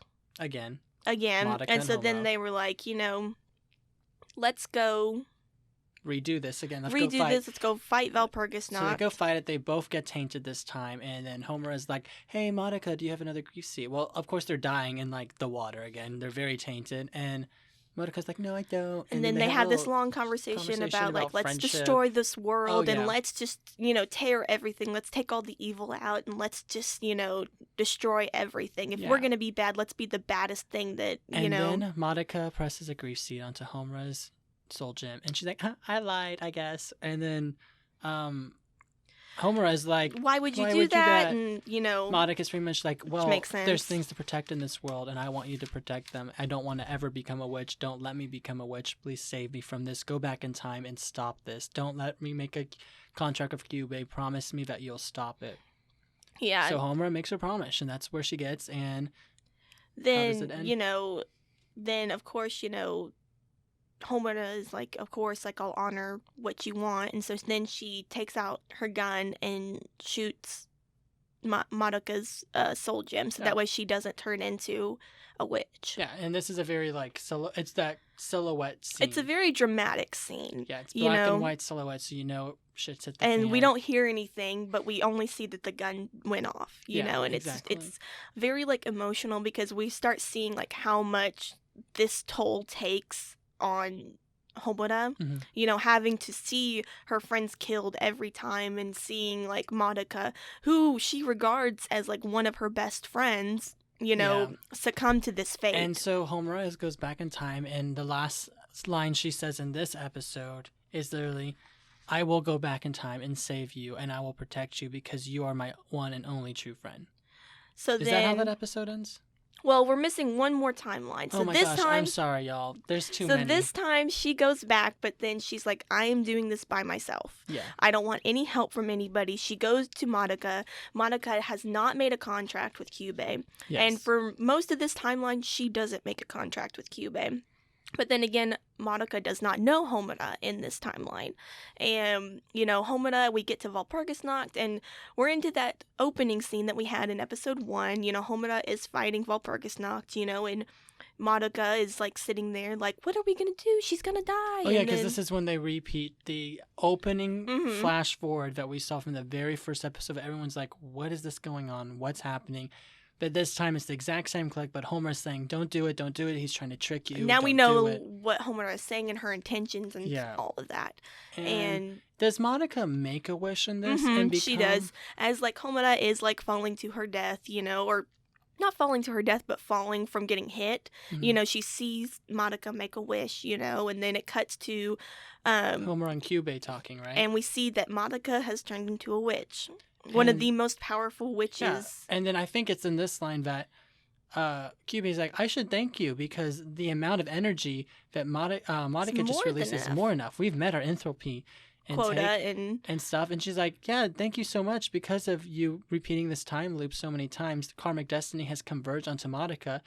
So, of course, the girl that has the most powerful destiny will now become the most powerful witch. Thank you, Homer. And it's like, screw you, Kyubey. He's like, you know, it'll take Madoka about 10 days to destroy the world. At this rate, like, thank you. But that's now humanity's problem, though. The rest of the universe is fine. So then Because one of the things Kyubey says, like, it never made sense why she had such potential. Because... if she were like a queen or a messiah or something, it would make sense, but she was given an ordinary life. It's because of the repeating timelines that it's causing this. And so then Homura decides to go back one more time to our current timeline. Or we don't know if that was... We don't know. We don't really know if she goes back. We don't know how many times she's gone back or, you know, whatnot. But and so she goes back and we see her wake up, and this time she's like, we're not doing this. Like, no, the time before we didn't mention it, but she like healed her eyes because she took off the glasses. She's wearing her hair down. She's like super intelligent now because she's redone this month over and over again. She knows she's gotten stronger and she's gotten more hardened than what she was. And so this time loop, you see her show up literally at like Madoka's door at the middle of the night with Kyubey in her hand saying, do you love your life, Madoka? And Madoka's like, who are you? And she's Homer's like, don't trade it for anything. And that's how Madoka's avoiding, you know, making her wish because Homer is like... until that point. Yeah. That happened technically the timeline before this one. Like, we see that flat clip. But then we flash to Homer chasing Kyubey and killing Kyubey again. And then a new Kyubey shows up into, like, the underground mall scene. And she's like, I will go through this... I will stay in this endless loop if it means like protecting you. Because you're my only true friend. And that's how that episode ends. Sorry, y'all. That was a lot for that episode. These timelines get confusing. But this is my favorite episode. I love anything animes with time travel. That's why Steins Gate is one of my favorites. And that's why this episode made me like the show. Because I love this episode. Because it answered a lot of questions. But there's one glaring one at the end that we'll talk about that makes me mad. All right, so then we Episode 11. Yes, we are at Homura's hideout or apartment or whatever it is. So we're going to try to make this shorter because this episode has been getting so freaking long. Like, I don't even know what point we're at this point. We're going to try to bullet point the rest of this. The last episode was a lot to take down. The next couple are a little easier to digest. So... what happens in this episode? Kyubey and Homer are having a kind of a chat, which we kind of like touched on it a little bit, but they're having a chat about why Madoka is so powerful. Yeah. So they pretty much recount that, and then that's pretty much that their conversation. Yeah, they're basically just, you know, how Kyubey's excited about it, and you know, it was all because Homer kept going back and forth that all of her timeline's power kind of converged. Exactly what we just said. And then we have a clip to a news report saying that there's a terrible storm coming, and they're like, oh my gosh, there's a cyclone, everyone needs to be evacuated, aka Volt's Purpose Snack shows up, right? You're missing something. Okay, what is it? We're at Sayaka's funeral, and... technically that happens after the news report, but yeah. And then, you know, Madoka goes home, and she's not really, you know, going to her mom for advice anymore. Yeah, she's really depressed because her friend just died, you know, and so she's upset. Madoka's like, what the heck? She knows something's going on. And she can't read her daughter. Then you know, and then Kyubey and Madoka are kind of having a little chat about, you know, the kind of relationship that the incubators have with humanity, and about how this is kind of important, so we should talk. So, you know, Kyubey's kind of like, well, you guys treat your livestock, you know, the same way like we kind of treat you. Yeah, and if it's not for us, you guys would still be in caves because we're the ones that are allowing you guys to progress as a species. So yeah, it's like we're treating you way better than you treat your own livestock. You know, and he was like, you feed your livestock, you give them a place to, and then you cook them and eat them, you know?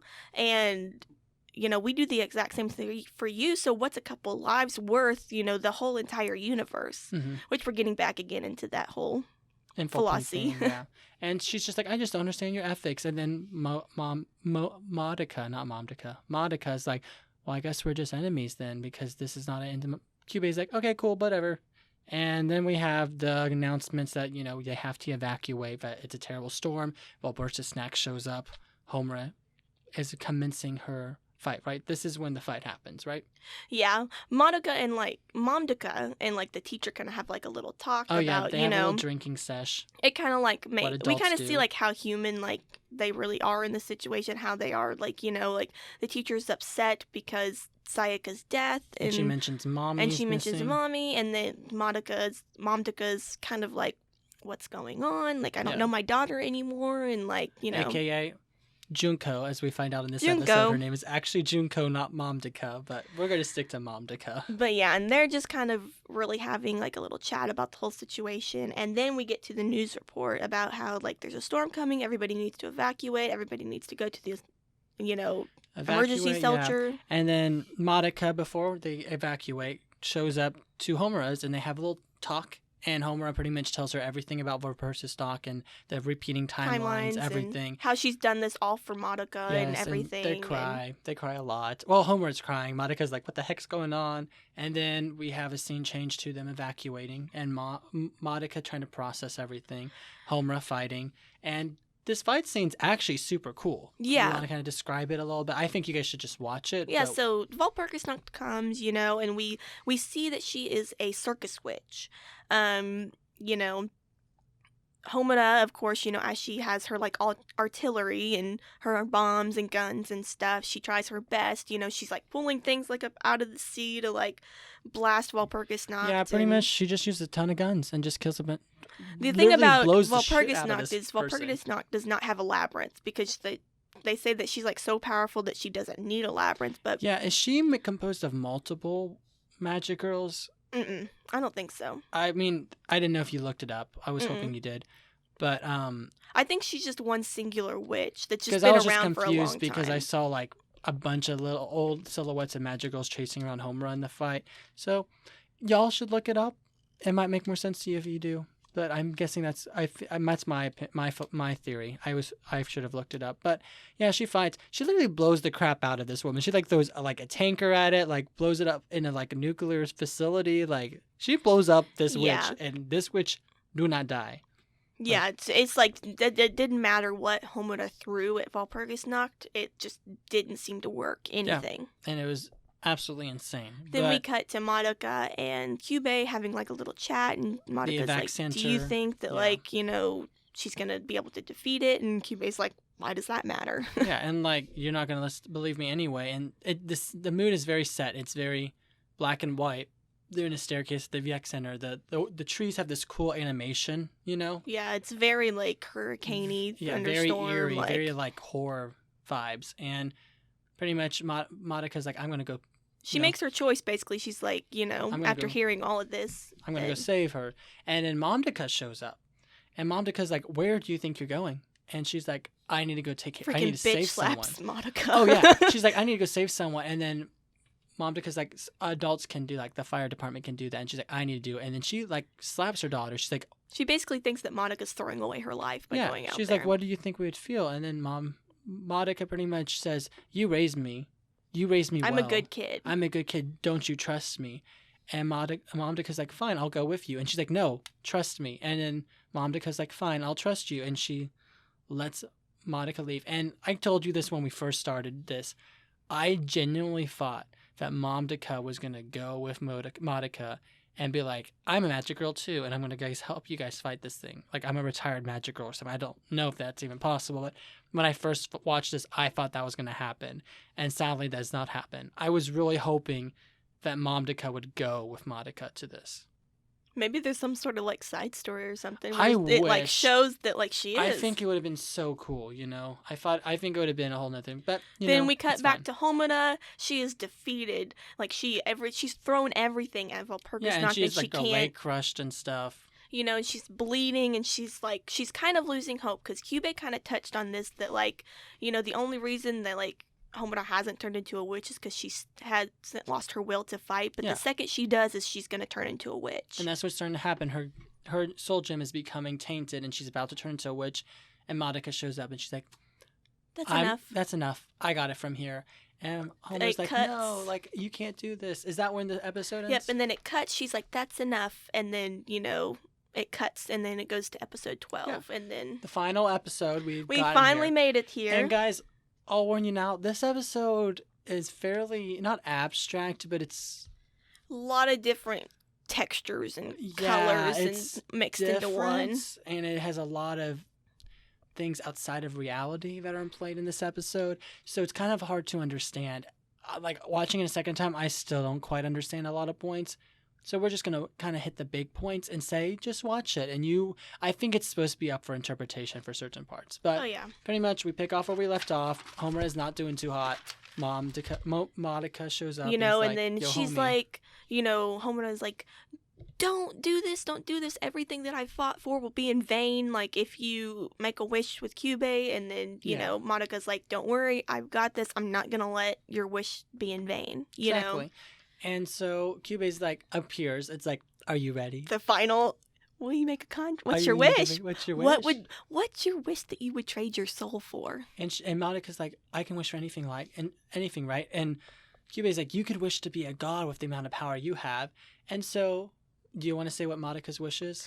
So basically, Madoka's wish is like, she says, I wish to erase all witches before they become witches. Yeah. And to, for the past, present, and future, everywhere, all of them.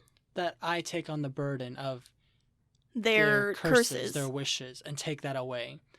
And Kyubey is like, what? You're trying to become a god. You're going to rewrite the universe. What are you wishing for? And so literally there's this massive light that just bursts out of Madoka. And she transforms into her magic girl outfit that we've seen before.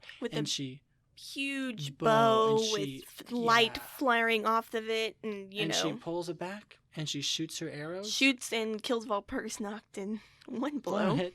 But before that, you see the arrows go across all of time, and they go to all the girls that are about to turn into witches. The first girl that it went to, I think that was Walpurgisnacht. The very first one? Mm-hmm. Because if you look at the surroundings and stuff, she's in a circus and all that kind of thing. I thought she was just a cave girl. No.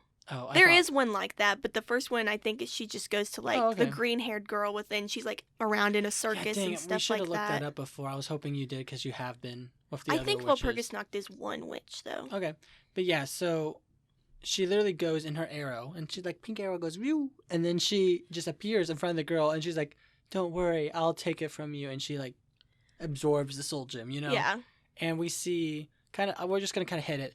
It goes to all across time, and you see Joan of Arc, you see Cleopatra, you see prominent women figures in history. Yes, and there's a temple in Japan that burns down. I've studied it, and the priestess from it, it shows absorbing those tragedies, Mm-hmm. And from all over the world and all over time. Yeah, and then we have a final shot of it going through Walpurgisnacht. And I'm sorry, y'all. I can't speak German apparently either. I think that's German. It's German. And all the witches' names are German. Oh, interesting. That doesn't surprise me. Okay. But yeah, that's pretty much that. And then all of a sudden, the scene changes and Homer wakes up in this weird black place. And Kyubey's like, oh yes. She's rewriting the laws of the universe and blah blah blah yeah, blah. Exactly. And then all of a sudden we see this huge ass fireball. Yeah, this massive hurtling towards the earth.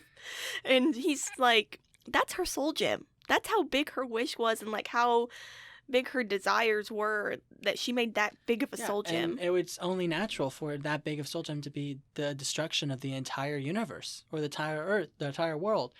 And then Madoka's like, no, my wish says that all wishes, so even mine. And so she destroys her own wish before it happens. Basically making herself an entity or god. Exactly. And so once again, the entire universe is rewritten. And Kyubey's like, Madoka, are you okay with this? You are now an like a being outside of time, out of space. You don't have Like no you are a time, no ending. concept. Yeah, you're above our existence. And she's like, That's fine. that's okay. Because Kyubey's like, isn't death would be a more fitting, like more an easier fate than this? And Monica's like, no, because I can see how everyone's life is going. I can see how they all go through life, and I am like not I can restricted save by all my of these people. yeah. And so she has a good attitude about it. I would not have had that good of attitude about it. I would have been I like, would be like, no.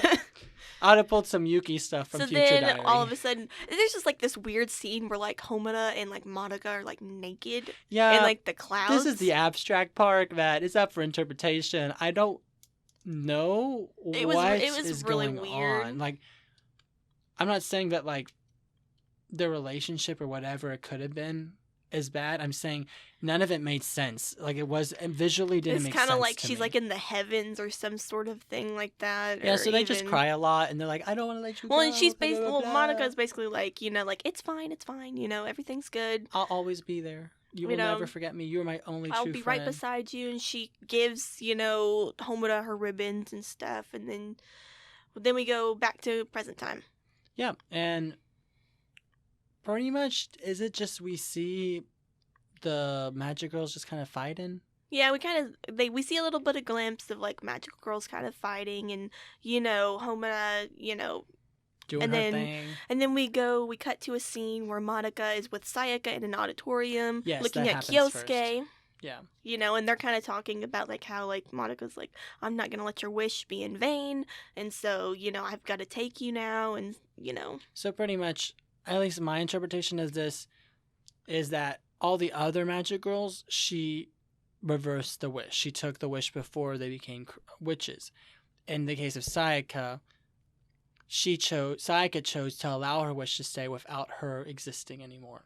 So Sayaka like basically died. her becoming a witch, and so then Sayaka sacrificed herself to allow the wish to live, which I'm guessing that has happened before in the past, and this is the one we see, because whenever they're like, okay, we'll leave now, and they like leave the auditorium, this ethereal light. There was an important part that we kind of forgot about. Which one?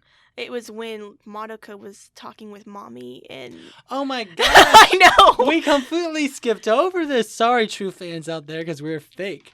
But yeah, and so they're just kind of having like a talk with ghosts, you know, and basically Mommy's kind of like, are you okay with this wish, you know, and like, it's not going to be the same anymore, you're not going to be able to go back to the life that you had, and of course, Madoka's like, yeah, I'm fine with it, you know, it's like, I wanted this wish, I made this wish. Yeah, exactly, and like, pretty much, we're not going to go into huge detail, you'll just need to watch this episode. But pretty much they have this like hawk, and Mommy's like, do you really want to do this? And Kyoko's like, hey, go for it. If you're confident about it, go for it, girl. And they kind of make a decision together, like, Madoka will do this. And then we have the switch to the weird plane thing where Homura shows up in the comments, and the weird abstract naked thing that happens. And so then now we're back on track to where now we're in real life, you know. All of the magical girls know each other in this and so life too. Right after Sayaka leaves, we switch to the fight where Sayaka turns into a witch. But in this universe, everything's changed a little bit. So pretty much in this universe, it's the law of, what is it, balance or something like that? Yeah. And Mommy's talking about it. She's like, that's what happens whenever a magical no longer gives hope. It's and like gives uses to up despair, all their power and stuff like that. They disappear. And so it's different. So pretty much in this world... They know their fate in this world. Yes, exactly. And in this case, Mommy does not kill everyone. And everything's cool-ish, I guess. Not really. And Homura is like in the corner like, Madoka. And they're like, who's Madoka? And like, then we have a scene change to Homura meeting Madoka's little brother. Yeah, exactly. And her little brother is drawing a picture of Madoka in the sand. And it's like, Madoka. And her parents come, and then her and her mom have like a little talk, you know, and basically like, oh, if I had a daughter, and you know, that kind of... So cute. Because I guess we didn't mention this. Oh my gosh, we missed so many things. But Madoka gave Homura her ribbons. And so Homura is now wearing Madoka's ribbons from when they were in the weird like naked thing. Abstract naked thing. She still had her ribbons on, and she gave those to Homura. And so when she's on the beach, Momdica is like, man, those are so cute. I would have gave that to my daughter if I ever had a daughter. Blah blah blah. And they It's have a kind of little sad because we all very know, sad, like, very like it's a lot of closure for them. And then that's pretty much it. There's and then nothing they're else kind really of like important. having really, and then it just kind of cuts to like Cube and Homer kind of having a little talk Yeah, where and she's so- like, there was this world, that, you guys harnessed, curses and all witches that. and soul gems, and Cube's like, huh, that's interesting. That does seem a lot more appealing, but Even though you're the only one that remembers it, and there's no way to prove test it, that it so happened. this is our universe, but it's very appealing to us incubators. But this whole Wraith thing is what we're going to do, which pretty much the Wraith thing is the curses of the world didn't go away. They're still in the world, but they now attack from the shadows instead of the form of magicals that are witches. And so now magicals have to fight the Wraiths, and pretty much whenever the aftermath is intense in the air is when the Wraiths are more potent. So it really just ends with Homina fighting these wraiths. witches. And then And it's kind of like a very like nostalgic kind of like part because we see that Homina doesn't have her time weapon anymore. yeah, exactly. She has Madoka's bow, which I thought was a cool I Yeah. was like, oh, that's sweet. That is very sweet. Because it's obvious now that her wish no longer is to save Madoka, she's taking on Madoka's mantle. And I'm like, that was Yeah. a cool detail. Then we have a credits. Then we have a post-credits scene where Homura and Hyubei are just walking in a desert to go fight some Wraiths, and then you see Madoka come up behind Homura in her ethereal form is like, good luck, do your best. And Homura just smiles and fights those witches because she doesn't think she should be fighting for the world. She thinks the world's still an awful place. But she's going to fight for Monica because Yes. it was the place that she wanted to protect. Exactly. And that's the end of the series. We did it. I never Wow. thought we would get to this point. It's been so long. So long. I'm so sorry how long this episode is. I think after editing, it's going to be probably 4 hours long. That's what I was kind of projecting at, but Oofty. But it's good. I'm glad that we did it, though. We did it, and we both watched it on Netflix, right? Mm-hmm. And I think we mentioned this at the very beginning, but I can't remember. But the sub and dub is both on Netflix and Hulu and Funimation. And Crunchyroll. Crunchyroll. It's everywhere. It's very popular. But on Funimation, there's also a side story, which I just started the side story like a couple days ago, and I've only gotten a couple episodes in. It's a different main characters, but it looks like Homura's nerdy form is going to be there. Kyoko, it looks like all their older forms are going to be there. So check that out. We might do a little next time we record, we might just be like, hey guys, I know we did this deep dive. By the way, the side story is actually good. Watch it. We'll kind of do a little touch up on that. Or if you guys want us to do a deep dive, not a deep dive, A review. a review on it, just let us know and we can follow up. But there's also 3 movies, which I think is really important to mention. The first 2 movies are just a recap of the first and second half of the series. Just the whole series. The third movie, though, is something completely different, and I have no idea what it's about. I do know there is a really cool fight scene between Homura and Mommy, and I've seen clips of them, and guys, this is the coolest fight I have ever seen from this anime. And it's one of my favorites. Just watching it with the guns and the bombs, it's very cool. Please check it out. Please check out that movie. Check out the side story. Check out the side story and any other side stories that might to come. I guess any final thoughts on the show? I really like this show. This is probably my 3rd time watching it, know, and there's a lot more things that I picked up on, the more that I watched it. And though I will say that all of the characters started to kind of piss me off a little bit the more that I watched it. Sayaka. And there was a lot of loopholes where I was kind of well, if they would have just done this, then this wouldn't have happened. Yeah. Which I hear that in the side story in the movie, especially Sayaka, her story is easier to digest. She becomes best girl in a lot of people's opinions. Yeah. Because it's more, indulges more, so please check that out. The only issue I have, which I mentioned, I have 2. I wish Momdica had a bigger role. I really think that was a really wasted potential. I think she would have been super cool, incorporate her being a past Magica or something. I think that would have been cool, but I'm not the author. I'm not making a great show. The other thing that my biggest issue with the show, Homura's wish. is to be strong enough to protect Madoka. Her wish never came true. She kept repeating the timeline to redo it, but she never was strong enough to protect Madoka. Ever. She kept dying in each timeline. And that was my biggest issue. I'm like, that is the only thing in the show that didn't line up with like the wishes and all of that. She would have only had to go back one time. Yeah, and she almost did. And she almost succeeded that first time. But it didn't make any sense. And it just, of course, kept getting worse because of the whole karmic destiny. The only thing I can think that might justify it is that maybe Homura's wish wasn't strong enough. And her potential, she didn't have enough potential like Madoka did. Like karmic destiny and all that kind of stuff. Yeah, but I don't know. It's just the only thing I have an issue with because the wish never truly like came to fruition. But other than that, it's like endgame time travel. You just got to accept it, you know? Yeah. Other than that, really great show. Like 10 out of 10. Strongly recommend. If you're looking for something very different, Dark, but then again, something kind of like lighthearted. Familiar, this is such a great show to watch. Yeah, like I strongly recommend it. I feel like that's everything. We've kind of hit we just talk forever. Yeah. Like the amount of pages of notes I had on this show. Whoo! Dude, it's a doozy. I know. I have like over 12 pages in my journal. So I hope you guys enjoyed this.